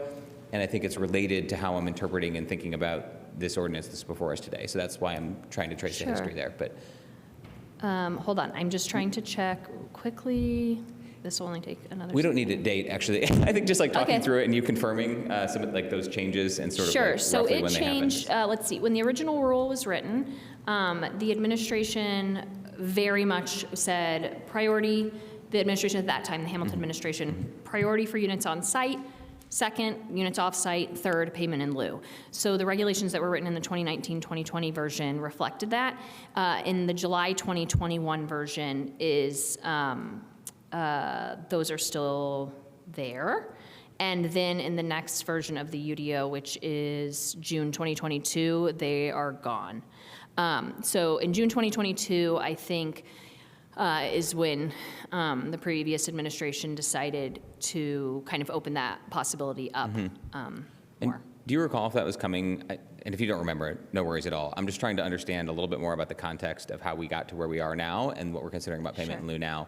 Was that coming from the hand department or the planning department or more like the mayor's, like office of the mayor? It's totally okay. Yeah, I don't recall specifically. I mean, I think, I want to say, I think off the top of my head, the change was because, now it had been in place for a couple of years, and we were starting to get some feedback about how difficult it was possibly going to be in the student-focused larger developments to, getting the units in those develops was maybe not actually the goal that, maybe not actually the outcome that the goal was, that we were trying to reach.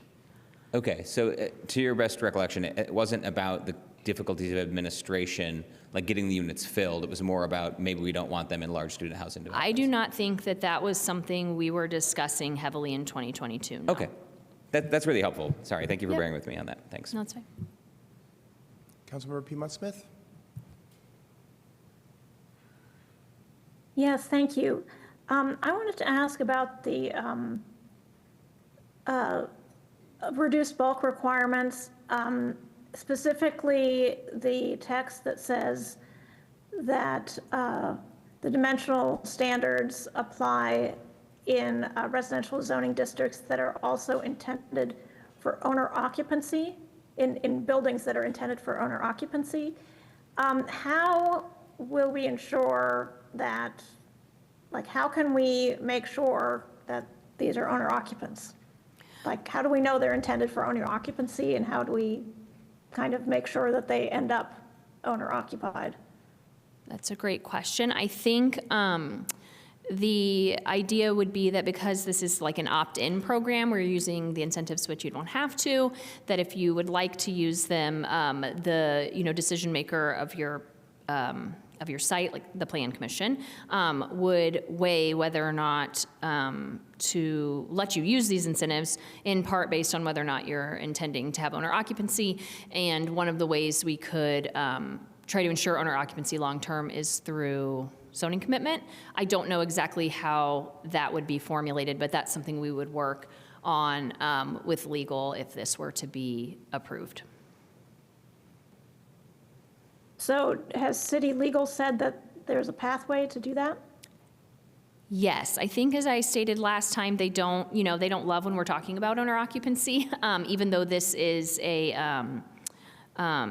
discretionary program that you don't have to do. But yes, they signed off on that they think we could figure this out. And again, it's included because that was part of the resolution initially from council. So we didn't want to, if we felt we could legally, we didn't want to leave out any of the objectives from the resolution that you gave to the Plan Commission. So this was kind of the best way we felt we could include any potential owner occupancy at this point. And who follows up on zoning commitments like that? The Planning and Transportation Department. We would probably have to work in conjunction with HAND, but I don't know, because if they're owner occupied, that may just be something we would be monitoring. For example, when you all first approved ADUs, zoning commitments, which are still required, were something that were being monitored annually to make sure that the owner was still living on site. So they basically were recorded a zoning commitment indicating that they would live in one or the other of the structures, and then that's something we can hold them to at any time.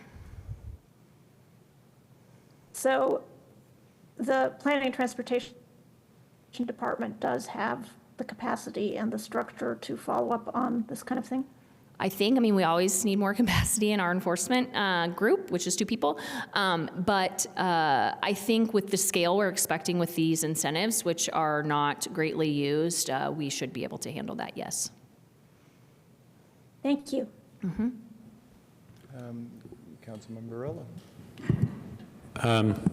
Yes, I had a question about process.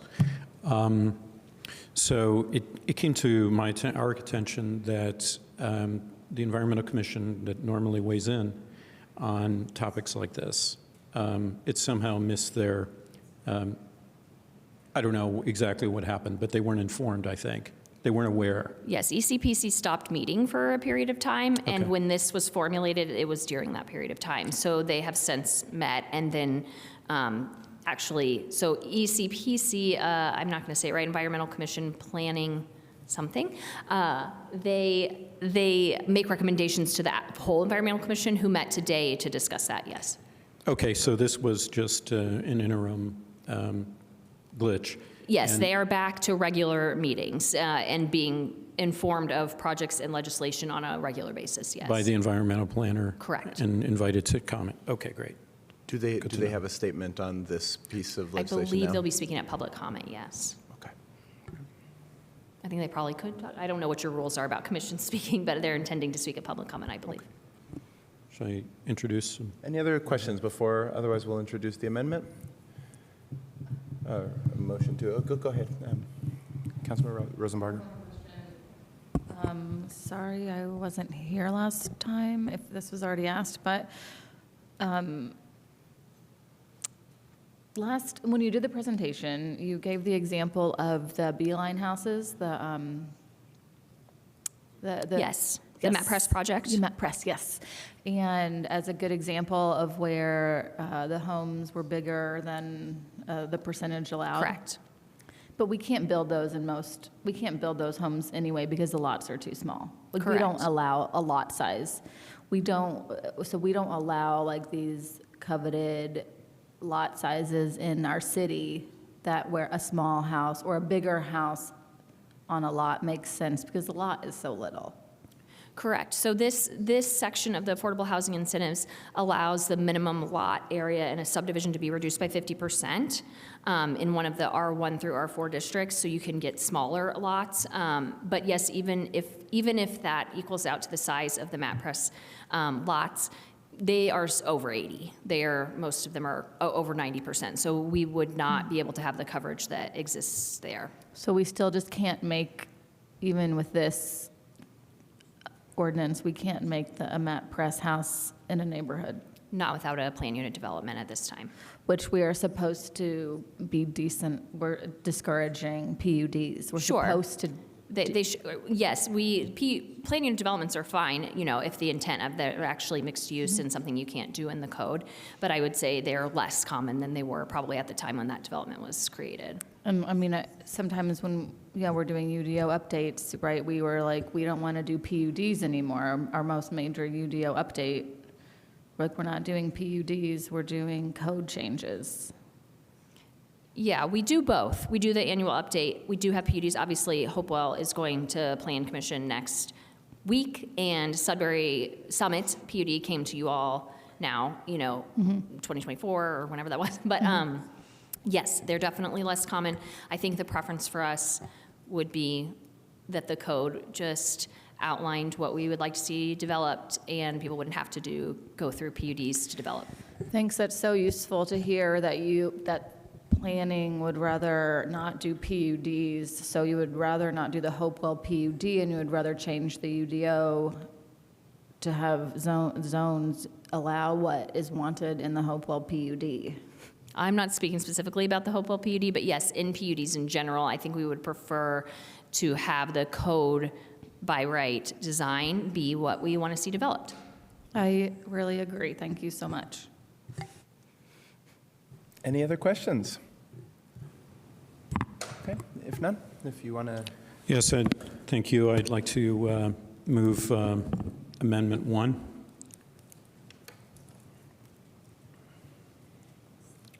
Second. And do you have a presentation on it? I do. Could staff put the amendment up? Yes, so this follows on my concern, maybe a few council members' concern about the incentive to increase impervious maximums to 80% across all residential zoning districts. And frankly, I found that a bridge too far in this ordinance. So, and practically speaking, it's because Bloomington, as we all know, is beset with stormwater problems. It's been a perpetual topic as long as I've been on the council. The primary purpose of this amendment is to try to not make matters worse. I think it also sets a bad precedent to have an 80% impervious surface. We spent millions of dollars on stormwater in the city, millions of dollars on infrastructure. We have decades to make up for it because of the build out in the 50s and the 60s and 70s, which lacked proper standards. Many neighborhoods don't have adequate stormwater, and many people have problems with their basements flooding and so forth. Also, we've worked hard on these standards. that are in the present UDO. Climate models for the future indicate significantly wetter future for Bloomington. And so all this said, and I do understand that we're, the aim is incentivizing affordable housing. So, so this amendment, sponsored by myself and Councilmember Ruff, aims to strike a balance.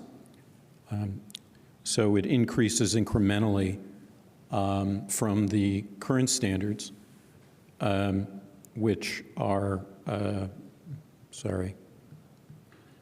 currently for R1 is 30%, R2 is 40%, R3 is 45%, and R4 is 50% maximum impervious surface coverage.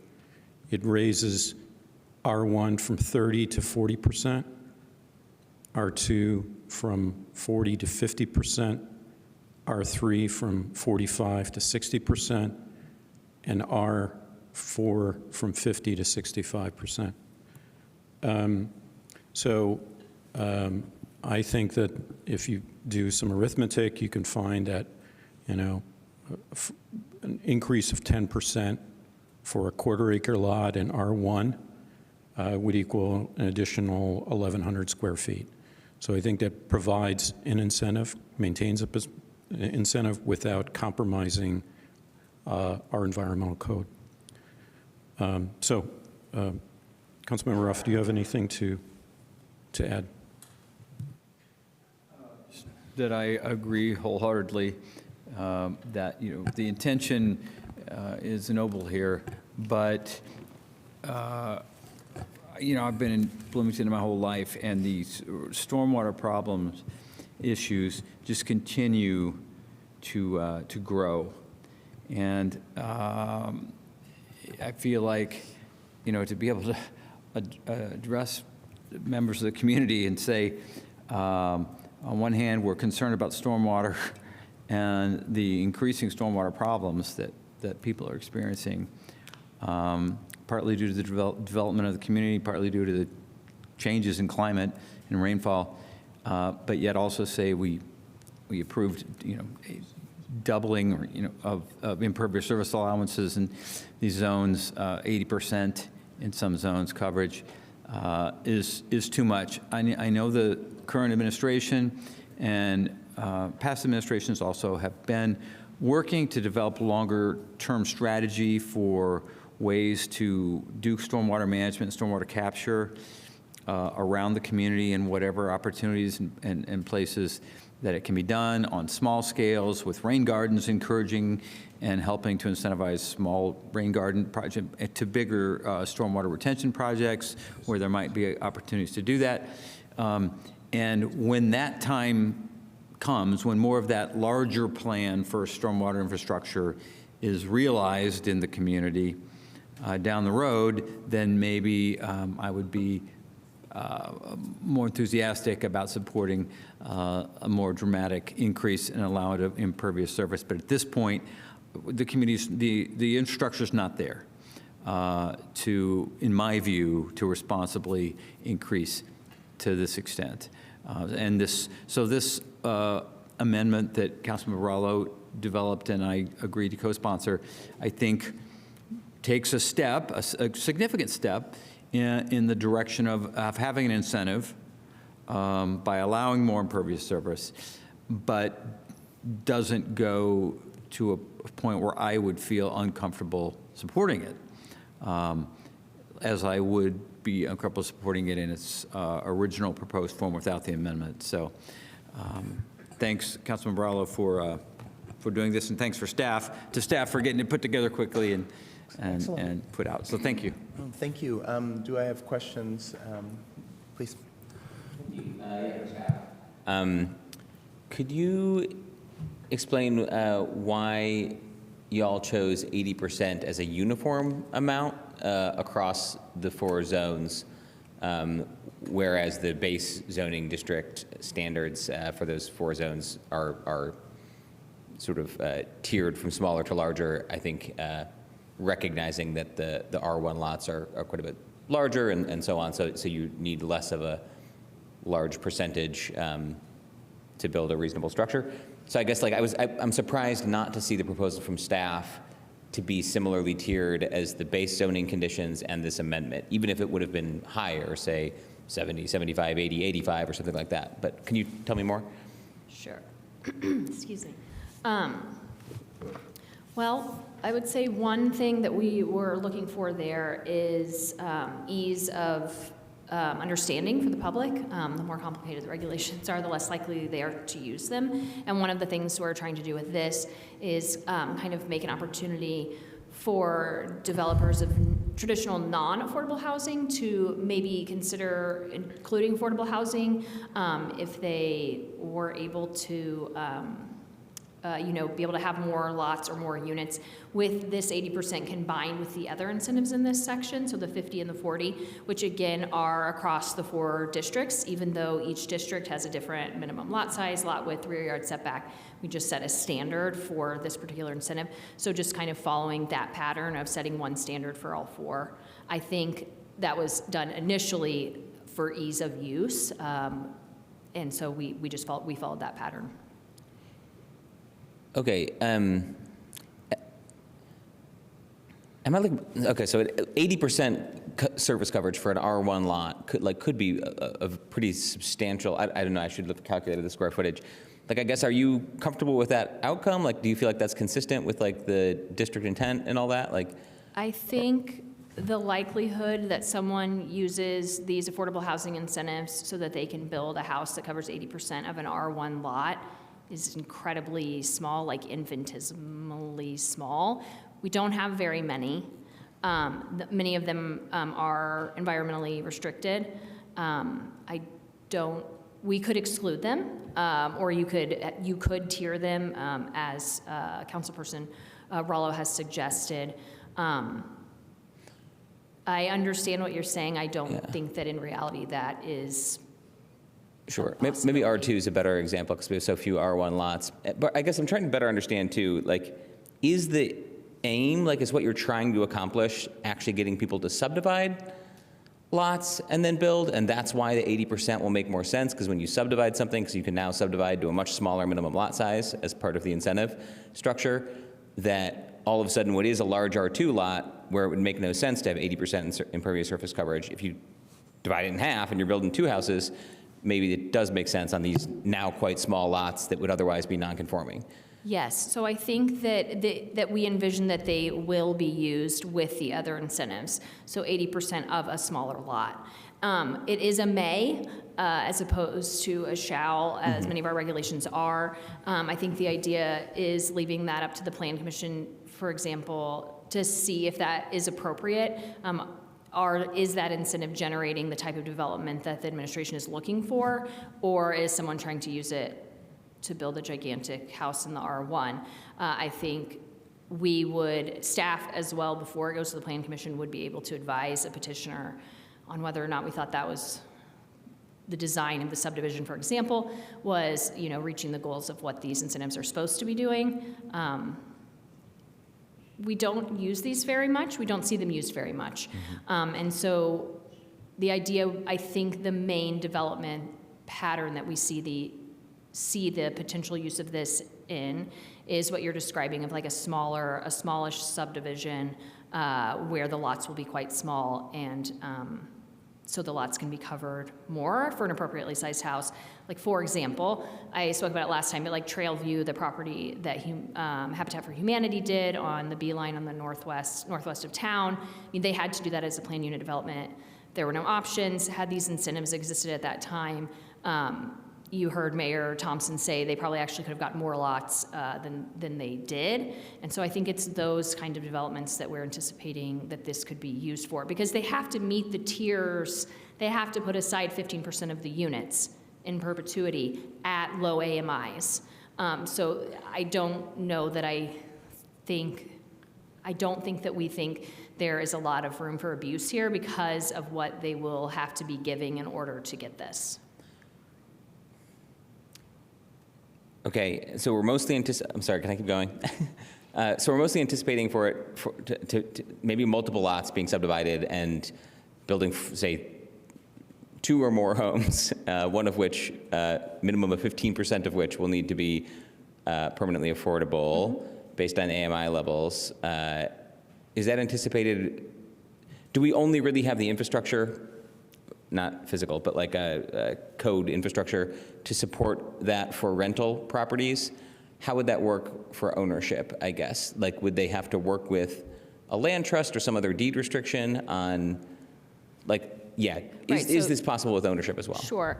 I think it was spoken about a little bit at the last hearing, but yes, we may have to look into some sort of model, like you're suggesting land trust, or potentially like a model like someone like Habitat uses, to be able to make those permanently affordable while offering, the ability for the owners of those houses to be able to accrue money as well over time. So no, I don't think that we have not fleshed that out. So yes, I do think it's probably easier for rental at this point, but it's something that we are exploring, especially with the intention of owner occupancy included in the preamble for this section. Okay, thank you. Sorry, Councilmember Strasburg, then Rallo. Staff, because this incentive in general is, as you just said, generally going to be used for a subdivision of more lots, can you just explain to council and to the public how a subdivision development works in terms of what process it goes through, in terms of like what the requirements are? And I guess one of the things that I'm thinking is the slideshow that you showed last time, where there was the picture of the number of lots, and I once again, I guess like my question earlier, I want to give some assurance that this doesn't mean that, if you have this space, that suddenly like 80% of the entire space is going to be covered with impervious surface, that there's other considerations that go into subdivision development. So if you could just talk about those. Sure. And how that works, that'd be great, thanks. So depending on the layout of the parcel that's being subdivided, you may be required to be setting aside land for a new road, for example. You have to set aside land for detention as well, and so that is in Title 13, which is run by CBU. And so, as we spoke a little bit about last time, there are requirements for detention based on potential development at the location when we don't know what the development is going to be specifically. So any detention, this is my understanding, any detention designed for a subdivision, for example, is going to be designed for each of the lots, assuming each lot is built at maximum capacity, so maximum impervious surface coverage. So if there was conflict between how big the pond needed to be and how many lots they were trying to get, the pond would win out. As you mentioned with some of the other regulations, this regulation does not supersede any other regulations. It's like a ceiling that they can reach. And then if other regulations decrease how many units they can get, then that just happens. That happens with all of our regulations. They all have to be in play. So there would be potential landscaping requirements as well if there was a street in there. Obviously, all of the setbacks, and some of those things are lowered in this section, in this incentive section. But for example, if there was tree preservation required on the lot, the regular calculation for tree preservation would be used. Nothing here supersedes that. And that amount of land would have to be set aside whether or not, these incentives were used. And so all of those things that right now affect how many lots can be created outside of the specific dimensional standards regulations would still exist.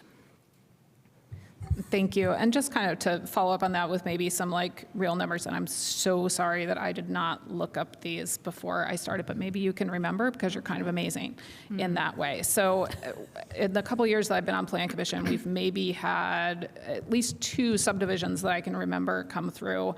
And so one of them, was on the east-south side of town, that long, narrow lot. Do you remember how many lots that got subdivided into? Ooh, that's a good question. I'm not sure. Are you talking about the old Ivy Chase site? I think so, yeah. I would say maybe 25. And do you remember how many of those lots were actually buildable? Right, so. Because that's like the difference, is it's saying like, okay, if we split it into 25 lots, how many were the builders actually allowed to build on after the detention and the tree preservation and all of that stuff? For example, we have a petition right now that Plan Commission will continue to see on North Dunn. that has a large portion of the west side of the property is set aside because of environmental constraints, and then there are lots within the other lots that also have environmental constraints and have been set aside. So none of that would change. You just may get more lots in between the areas that have to be set aside for environmental reasons. We do not do very many subdivisions. I mean, we're pretty large-scale subdivisions. We do almost none. We did Kinzer Ridge. On the north side, they had quite a few sinkholes, and so those were all set aside, and those are going to be, those are intended to be kind of single-family starter homes. We could have gotten more lots there. We only have so much raw land left, and so being able to kind of build in more lots, I think, helps us reach some of our goals. I will note, I think I noted last time, and I heard from Director Zager after the last time I was here, and she confirmed that yes, she discussed this proposal with Director Hiddle, and that CBU does not have concerns related to stormwater based on this proposal. Okay, thank you. So this is kind of curious to me. Can we put up the zoning map just so for illustrative purposes? Because we were talking about R1 district, which is the largest, occupies the largest area of residential in the city, which is the yellow there. And say we had a quarter acre lot, with the 80% provision, we're talking about 8,700 square feet, but you were saying that would never happen.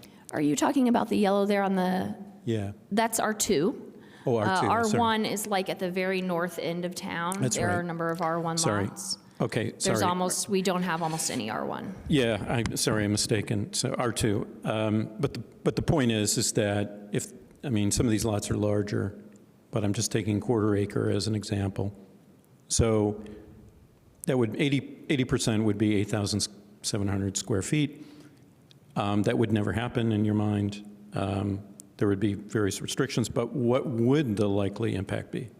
What is the maximum that you would envision on such a lot? For R2? I guess on a quarter acre lot. Yeah, to me, this is very reminiscent of kind of like the duplex conversation where like all of these areas are built out. That's why you can see all like the little squiggly roads. Like they're all subdivisions that this body and others approved in the 80s and 90s and early 2000s. There aren't a bunch of empty lots there where people are going to tear down, houses in Park Ridge so that they can build two and make one of them affordable. Like that doesn't feel realistic. So I don't think we'll see a lot of it there, just like I tried to make the argument with the plexes, which we haven't seen any out there either. So it's hard for me to answer that question because I think the department is envisioning this regulation more with like little larger pockets that we have, like potentially, for example, there are some lots on Hillside near CBU that were developed as a cottage development, which is fine, that's great, that's the only one we've ever done. But if it could have been subdivided and gotten, more units where people could own, that may have been more beneficial. I guess we're putting in incentives, right? And I want to know, like, worst case scenario in terms of I think impact. you're right. Worst case scenario is that 80% of that lot could be covered. I mean, that is possible. I don't know where, I'm not sure where those vacant lots exist. That couldn't be one-off because they have to make at least 15%, at AMI below 90.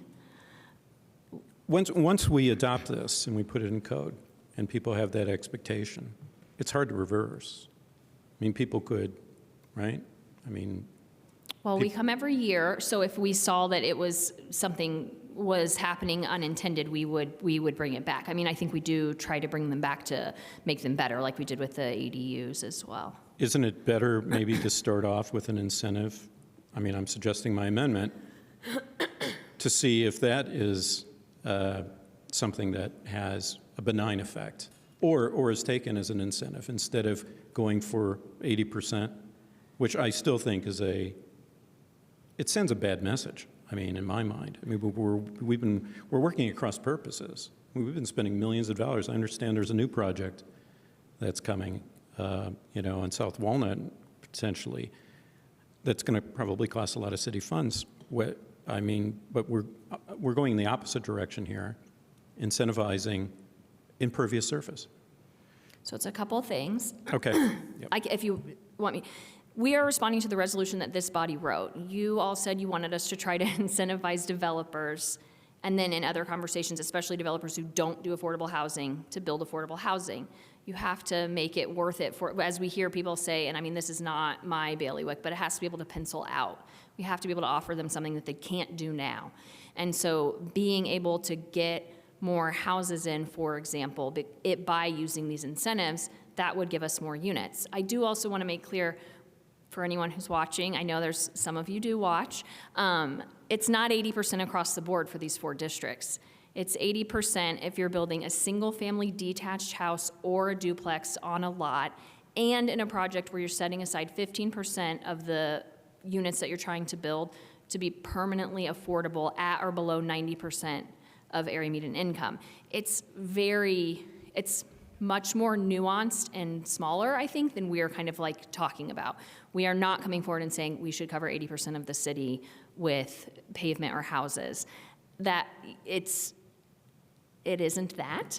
And I do think I put a lot of credence in Director Zager, weighing in and saying that based on what they have looked at CBU, they do not think that this is going to have an effect on stormwater that they are concerned about. Let's move to public comment, unless someone has an urgent question. Yes, and this is just public comment on this amendment. I know that we have something from the Environmental Commission. So we'll start with the Environmental Commission. If anybody else would like to make public comment on Amendment 1 to Ordinance 2026-01, now is your time to do so. Mr. Caldy. Hi, my name is Matt Caldy, and I'm speaking in my capacity as a member of the Bloomington Environmental Commission Planning Committee. We were told that if we approved the memo as a commission, that one member could be present to read it to you tonight, so that's what I'm going to do. Dear City of Bloomington Common Council, the Bloomington Environmental Commission Planning Committee, or ECPC, has reviewed the Department of Planning and Transportation's recommendations for amending the Unified Development Ordinance. Our commission appreciates the opportunity to provide input on these proposed changes. We recognize the need for affordable housing in Bloomington and strongly support incentives that allow developers and builders to include housing for a variety of Bloomington residents. The proposed UDO amendments would allow for the following changes. It just summarizes the R1 from 30 to 80, R2 40 to 80, R3 45 to 80, and R4 50 to 80% maximum impervious surface. However, the proposed increases in allowed impervious surface percentages are associated with potentially negative environmental impacts. Our concerns fall into the categories of stormwater, heat island effect, and tree canopy cover and health. Regarding stormwater, allowing more impervious surface increases multiple stormwater-related risks. A Johns Hopkins study found that for every percentage point increase of roads, parking lots, and other impervious surfaces, annual floods increase on an average of 3.3%. As noted in the City of Bloomington Climate Risk and Vulnerability Assessment, Indiana is projected to see a 25% increase in inland flooding by 2050. The potential increased risk of flooding would necessitate review of culvert maintenance and sizing, stream banks and degradation, and corresponding pollutants if the stormwater management plan is not sufficient. Regarding heat island, within the expected change in maximum impervious surfaces, it's possible that the tree canopy and soil quality would also be reduced, potentially increasing heat island and decreasing moisture levels. Urban tree canopy is associated with reduced urban temperatures and therefore benefits both human health and reducing energy use in cities.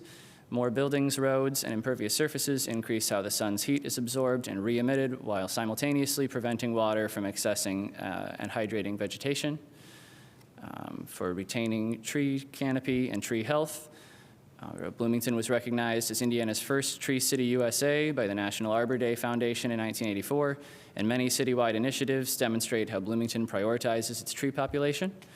Trees contribute to carbon dioxide uptake, air pollution removal, and stormwater mitigation. By allowing increased impervious surface percentages, an immediate concern is how tree canopy will be affected. A 2016 study found that in urban area with 33% to 66% impervious surface cover, trees were most likely to be in fair condition. At above 65% impervious surface cover, trees were most likely to be in poor condition. As mentioned previously, increased impervious surfaces may lead to lower moisture in soil, reduced air quality, and less healthy trees. That's your time. A cycle that perpetuates the urban heat island effect. Thank you. Thank you. Are there other public comments on the amendment? Is there anyone online? Yes. All right, online commenter.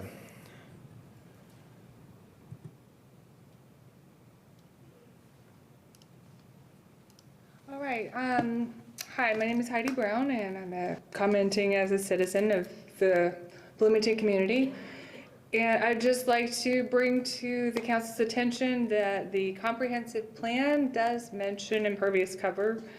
So as a goal for the city, the policy 3.2.1 states that the goal is to continue to limit the amount of impervious surface in new developments or public improvement projects, and to also increase and the infrastructure and reduce urban runoff.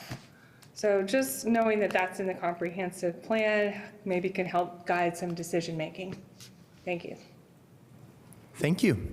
Do we have any other commenters? Another online? Take it away. Hello, my name is Jamie Scholl, and thanks for the opportunity to speak this evening. I want to address an unintended consequence, or there may be a few, as we've already heard, of the surface allowances. This change being presented is a way to support housing affordability. However, the impervious coverage permanently removes land from food production, environmental function, and basically our community's resilience, and those losses are not easily reversed. Bloomington, like most cities, relies on a just-in-time food system, which we've seen a few times in recent memory to not meet community needs when under stress. Under normal conditions, grocery stores typically carry on only a few days of inventory. During these disruptions, the local food production becomes our critical buffer and is already integrated into our local food system through the Bloomington Farm Stop Collective and Bethel Lane Farm Stop and the Farmers Market. What matters more right now is we're living in a time of economic uncertainty and a shifting world order. We can't see things in the bubble of Bloomington. With rising inflation and growing concern about the purchasing power of households, people turn to sound money, and that's gold and silver, reflecting the fear about inflation. Access to land that can grow food is another form of real security, one that helps households offset rising grocery costs with nutrient-dense food. This can be in row crops, this can be in agroforestry, this can manifest in different ways. There is also a public health dimension. Access to green, productive land is associated with lower stress, anxiety, and depression, and without that green space, the heat island effect could increase, which we've already heard about. We know that whenever temperatures rise, people become often more aggressive. Increasing impervious surfaces removes both environmental and mental health benefits while also eliminating opportunities for supplemental income and meaningful work through urban agriculture, an activity supported by our city's comprehensive plan. When soil is sealed, it is effectively lost to food production for generations. Even small increases when applied across neighborhoods could result in a significant cumulative loss. So I urge council to consider whether whatever proposal comes about meets our stated goals around sustainability, resilience, food security, and public health, and to explore all the various alternatives that allow for housing flexibility without permanently sacrificing the land that helps our community withstand future shocks. Thank you. Thank you for your time. Thank you. Are there any other comments? And you want to comment as an individual now rather than Could I as speak briefly as a citizen and not as a member of the Environmental Sure, just Commission? say your name. Sure. Once again, Matt Caldy. I just want to express that personally, I feel conflicted about the proposed ordinance because I support affordable housing, and density is also an environmental issue. I just struggled with the 80%, let alone 90% if Tier 2 incentives are met, impervious surface coverage. I don't see that as being reasonable in most residential neighborhoods, and therefore generally much prefer something along the lines of the proposed amendment, tiered numbers. I feel like this is geared at subdivisions in general, and I don't think it'll come up all that often as being very narrow in scope, but again, just feel very, very conflicted about the whole thing because I want to support more housing, but just want to make sure we're not putting ourselves and our citizens at risk. So thank you. Thank you. I don't see any other comments. Are there anyone online? Fantastic. We'll come back to council. Anybody want to speak in favor of this other than the sponsors? All right. Would anyone like to speak against the amendment? Sorry. Please. I was slow on the uptake on in favor. Sorry. Go ahead, please, in favor. Yeah.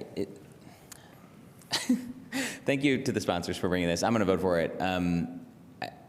I feel like the exercise, we're kind of like lost in a corner of the UDO somewhere instead of like zooming out and talking about what can add housing to our community that is modest in scale, that might be owner-occupied, that might be more affordable than the housing we're seeing. These are things like smaller minimum lot sizes that are probably half the size of what the minimum lot sizes are right now. Good form-based zoning code doesn't even generally have minimum lot sizes. They focus on things like lot widths and build-to lines. Our code is, I would say, broken relative to the outcomes we say we want. I think while the intent of the resolutions that like spurred this were positive, I feel like this question, including this amendment, is like really, really missing the forest for the trees. And it's a little hard to fully conceptualize what exactly the 80% up to 90% thing would look like in practice. Maybe nothing at all. Maybe no one would use it. I was trying to tease that out with staff, and that was helpful to engage. But I just think we're kind of off base fully, and I think this makes more sense to support this amendment that tiers the incentive if this ordinance passes in a way that more closely mirrors what the existing impervious surface requirements are across those 4 districts. So that's my speech in favor of the amendment. Thank you so much. Councilmember Piedmont-Smith. Yes, I'm also in favor of this amendment. I'm not so concerned as the sponsors are about the stormwater implications of covering more of the surface with impermeable building, because there is a CBU review that's part of approval of any development, and CBU Director Zager has said that she does not foresee a problem. But as the Environmental Commission has pointed out, there are many ecosystem services provided by green space other than the benefits for our stormwater system. I mean, the tree cover, the mitigating the heat island effect, more absorption of carbon dioxide, and general livability. I think those are all things that should be considered before we allow more impermeable surface. And I also sort of agree with Councilmember Flaherty in that we are getting lost in some details that probably won't make a big dent either way, because I doubt many people will take advantage of these incentives. But I do think in this case, I would prefer to not allow 80% and have it tiered to the lot sizes in our different residential zoning districts. So I'm going to support the amendment. Thank you. Would anybody like to speak against the amendment? Please, Councilmember Strasburg. Thank you. I do disagree with this. I appreciate Councilmember Flaherty's concept of it being tiered. If it was tiered, though, I think it should be tiered the other way, and I think that we need to get back to what this incentive is actually intended for, which is subdivisions. And if we think about the zoning map and thinking about where we have R3s and R4s, there's not going to be new subdivisions in R3s and R4s. There just aren't. There's no free land space in there. So if we think about what is needed in R3s and R4s, it is something different. It's changing minimum lot sizes. It's making some of those shifts, right? But the R2s especially, like, this is where we need to do this. And from my seat on the Plan Commission, there's been at least one subdivision that their initial proposal during a Plan Commission lunch was paired homes. And because they could not build the paired homes by right, and there was no additional incentive like this under the affordability incentive, they instead did single-family homes. So instead of having some much more affordable paired homes on this property, instead there are not affordable homes at all on it, and it's actually right next to another subdivision that does have paired homes. And that makes absolutely no sense to me. Okay, so we can say, like, yeah, the tiered thing is maybe it would be better, maybe it would be too complicated for builders and staff, but the way that this amendment writes it, it is no incentive at all. And we're just back to builders not using this at all. And instead, the few subdivisions that come through won't have any affordability in them unless that builder actually makes this choice to do basic designs, to, you know, whatever it is. And that build that's up on Kinser Ridge, they said that it's going to be more affordable, that they have some starter homes starting, at least when they presented it a year and a half ago, in like the 280 range or something like that. But that's like the starter. And then every time you add anything on that like normal people want, it like goes up to 400 like that. And maybe that feels affordable to some degree right now, but it is not actually affordable. And if that development could have actually taken advantage of this and made some of those lots up on Kinser Ridge smaller and put some paired homes on there, and the paired homes could still have been a decent size for a family to live in, then that could have extended affordability even more, even if it meant that some of those lots had more coverage. And I think that that we are maybe getting lost in the weeds a little bit, because how much is this actually going to be taken advantage of? Probably not very much, but it's not even going to be improved at all by changing it this drastically. All right, thank you so much. What do you want to do? Well, I would just like to comment. Go ahead. I'd like to just say and then let's vote. Okay, one last thing. I mean, I've said a lot, but one last thing strikes me, and that is our code should be evident. It should be self-evident. People should be able to read it and understand what it says. What I'm very troubled by is that this 80% across the board, we don't know how it's going to be implemented. It's anyone's guess. I mean, we've been told that it's going to be radically less or less to some degree, but we don't know. We don't know the number. Shouldn't it be specified in our code as opposed to, well, it could be 80%, but it's likely to be less? I really find that troubling. Thank you. Thank you. Thank you all. Will the clerk please call the roll on the amendment? Okay, go ahead.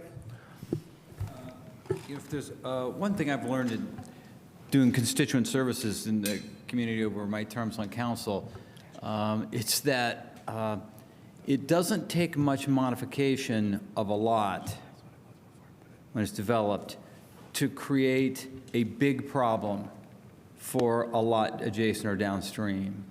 It doesn't take much at all. So even if this is something we're going to say, well, it's probably not going to be used, or there are not very many situations where it could be applied that would have a big impact in very many areas, it could, where it could be done, could have a tremendous negative impact on other owners, other homeowners in these areas. And it doesn't take much of a change in the drainage and the amount of runoff from one property to really suddenly, where it never got in the basement before, suddenly is now causing a problem for someone else. So even at a low level of utilization of this, it's still, it's not worth the risk to me. Thank you. Will the clerk please call the roll on Amendment 1 to Ordinance 2026-01? Councilmember Stossberg? Piedmont Smith? Yes. Zulik? No. Asari? Yes. Rallo? Yes. Ruff? Yes. Rosenbarger? Yes. Flaherty? Yes. Thank you. That motion carries 6-2. So we now go back to Ordinance 2026-01 as amended. I'd like at this moment to have a time of public comment. Would anybody like to comment on the totality of Ordinance 2026-01 as amended? I see no one in chambers. Do we have anyone online? Wonderful. I'll come back to council members. Do you have any comments on the full thing? Starting with Councilmember Rosenbarger. I'm still in question mode.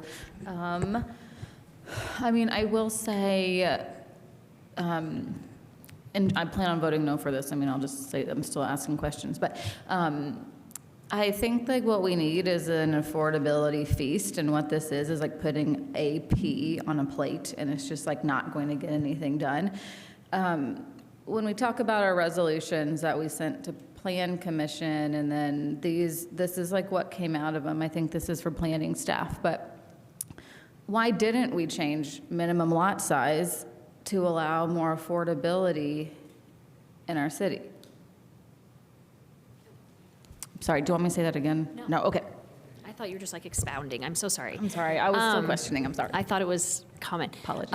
Because the resolution dictated which sections we could make suggestions Oh, in. right, and when we tried was to not one do of them. that up here, we didn't get that resolution introduced, so this council did not allow for changing minimum lot size. Like, I think this ordinance doesn't make sense because we're not changing minimum lot size. Also, with Hopewell, the PUD, one of the plans is to allow alley frontage, which I think would also increase affordability in our city. Was that considered for this ordinance for affordability? Again, it wasn't in one of the sections we were allowed to look at. So something this council kind of has just like quashed along the way. Okay, so I just think, like I said, I just think we have so much to do, and this is so narrow, like you were saying narrow earlier, I think, that I mean, I don't like the payment in lieu. It's like it's missing a zero on the end of it. I think too that, and now I'm just on a comment, I think, thank you very much. I think too, mixed income housing is what we really need in this city, and we need to be encouraging that. I mean, we said we were prioritizing it, but when we have a payment in lieu so low, that is prioritizing our affordable units being elsewhere. I'm just really not a fan of that. I don't mind taking a look at impervious surface coverage, but I think it has to also be done with minimum lot size. Since we can't even build in our city the Matt Press developments on the Beeline or on South Dunn, I don't think it makes sense to change impervious surface that much. So for me, this is just totally missing the mark, and I just don't want, I think we need to put more pressure and urgency on the administration to do more and go bigger than this, and that's why I'm voting no on it. Thank you. Councilmember Rallo, and then Councilmember Stossberg. I've got a question, just briefly. So I believe that this administration has a commitment to affordability, and it's a difficult process. The previous administration did. They had certain tools. Ms. Scanlon, we used to have a aggregate a spreadsheet of total units per year that we've added. Do we still have that, and are we keeping that to date, and can we see how many units we've been adding over the past few years? That's a great question. When the Hamilton administration was in, that was something that I administered for them, but I shared that with the new administration, but it is not something I have been asked to do. So it's not up to date as far as I know, but someone else may be. That document is shared, so someone else may be doing that. So you're not doing it, but someone may be. I don't know if So- anyone else is, but I'm not. So could, well, it's under the purview of planning and transportation, I assume, or would it be? Yeah, I mean, so the document that we maintained under the Hamilton administration was supposed to be, it was keeping track of how many units were approved. So because most of the approval bodies are ones we go to, that's why I was doing it. But I don't know, I'm not sure if something similar is being done now. I think that would be useful for the council to have that data. So I guess I'm making a request. Sure. I think probably my colleagues would be interested to just see where we are, where the trajectory was and then where we are since then and how many affordable units. I assume, we've even lost a few maybe. The Renato development was, in lieu of payment, was, surrendered by action of the council actually. But it would just be good to have that number so we can be, Sure, I'm happy to talk to Director Hiddle about it, yeah. We'll get back Terrific, to thank you. Thanks. Councilmember Strasburg, then Councilmember Piedmont-Smith. I'm trying really hard to not be frustrated about this right now, but as somebody who's been sitting on the Plan Commission for 2 years and really making a study of our UDO for longer than that, it's really frustrating to me right now that it seems that there's minimal understanding of this entire section of the UDO and what it actually says. I appreciate Councilmember Rosenbarger's comments related to minimum lot sizes. And if we remember back to March last year, I wanted to introduce that, and I would like minimum lot sizes to change. And I want to point out that within this incentive, if a builder uses this incentive, then their minimum lot sizes get reduced by up to 50%. Their lot widths get reduced by up to 40%. Their side setbacks and rear setbacks are reduced. And all of those things go together. And I feel like that entirely is getting missed, that it's not just this one piece of impervious surface that changed, it is the whole package. And I think that there's a real lack of understanding by the council as a whole right now what our development ordinance actually does. And that's just really kind of frustrating to me at this point. And maybe it's just frustrating because I've been studying it for so long, and I think even if I wasn't on the Plan Commission, I would have been studying it because there's a few really important pieces of it that come before us, like this change. And it is a complicated document, and it does take work, but all of us have that work capability in us. So I guess that's a challenge. I will be voting in favor of this tonight, if only for the payment in lieu changes. Voting against it doesn't make any difference in terms of the dollar amount. Payment in lieu is allowed right now. Voting against this doesn't change the fact that it's allowed. We are not, as a council, allowed to actually set the number. That number is in here. It has an example of what the hand department expects to do this year. The hand department is the one that gets to actually set those details. The change that this does in terms of the payment in lieu is specifically says, hey, you need to do it based on the administrative manual, and it demands that payment in lieu only be done for large projects. If there's more than 30 units, you're allowed to choose payment in lieu. If you're building a small development, you're not even allowed to choose payment in lieu. And so I think that that's an important thing to point out. So I will be voting to support this, even though I'm disappointed at how the impervious surface thing came out, and I suspect that it will continue to be unused. Thank you. Councilmember Piedmont-Smith? Yes, I want to reflect on what Councilmember Rosenbarger said, and I do agree that we need a much bigger overhaul of our UDO. And our early discussions about the Hopewell PUD really point the way to what changes we should consider for the UDO as a whole. But I take her comments as yes, and we can also approve this very incremental ordinance that is before us to make these very small amendments that may move the needle a little bit, and a little bit is better than nothing. So I will be supporting this. Thank you. All right. Councilmember Flaherty. Thank you. With much respect to our Plan Commission representative, I've also spent many hundreds of hours on the UDO, and I do feel like I fully understand the implications of what we're deciding this evening, as well as the broader landscape that's needed. Earlier, Councilmember Strasburg, you mentioned that there aren't opportunities to subdivide in R3 and R4. That's really not true. There's actually many hundreds of opportunities to subdivide in R3, R4 if we reduce the lot size minimums. Probably not through this affordability incentive, though, because one of the houses is already there, right? So, yeah, okay, got it. So not maybe opportunities to use the affordability incentive, but hundreds, if not thousands, of backyards that can be turned into small-scale lots for small-scale development for ownership in Bloomington. It's a systems-level solution. As my colleague, Councilmember Rosenberger noted, it was brought before this council for introduction last year. It was not introduced. Perhaps we will change that. Perhaps the administration will bring something in forthcoming changes that I hope we see some collaboration with council on. I don't know. I think when I look at Resolution 2512, one of the things it says is any payment in lieu qualifying standard should exceed the requirements of actual creation of permanently affordable units. And that's what we've kind of dug into a little bit. It's going to be a little bit of a context-specific inquiry. It's always a little different. But with the Relata, we actually had an opportunity to ask questions about what was the delta between a market rate unit and an affordable unit.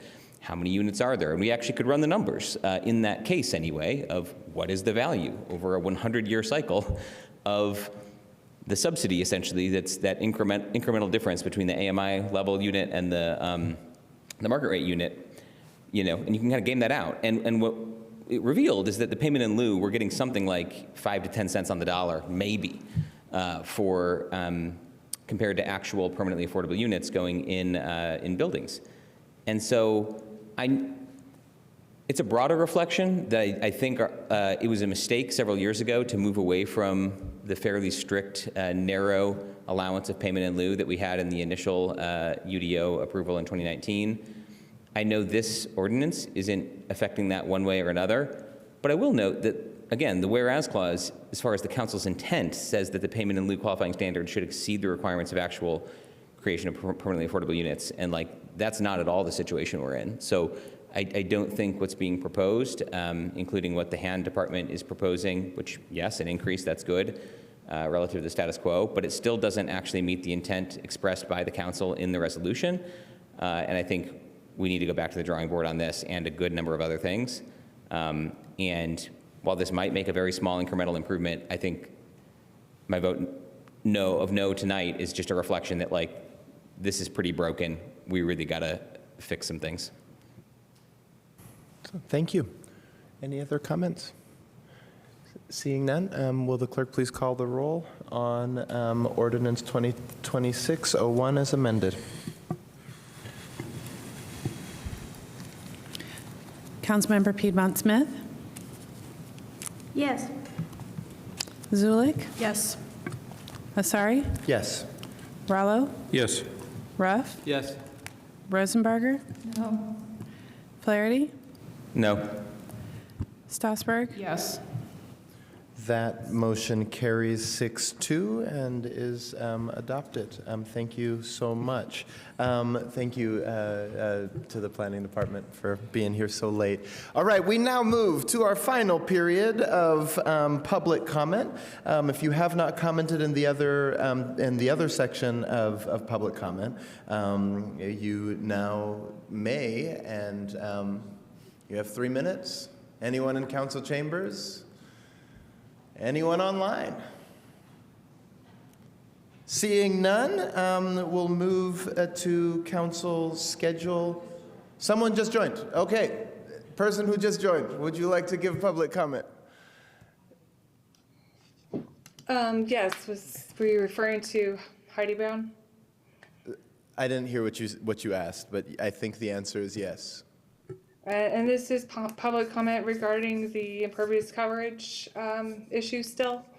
No, this is general public comment for things that were not on the agenda. Oh, okay, so not an appropriate time to offer one more thought there? No, ma'am. Okay, thank you. Okay, thank you. All right, if there's no other comments, all right, we'll move to issues of council schedule. Attorney Lehner, are there any updates on schedule that are relevant to the body? Yes, actually, there's a recent development. There had been some discussion about holding potentially an executive session on February 18th, and I learned today that that no longer is possible, so there won't be a notice to schedule that meeting at that point, and we'll be looking at dates potentially in March. Excellent. Thank you very much. Any other updates to council schedule? Councilmember Strasburg, then Zulik. I just want to announce that there's a fiscal committee meeting on February 13th at 8:30 in the Allison Conference Room, and it's also available by Zoom. Thanks. Thank you.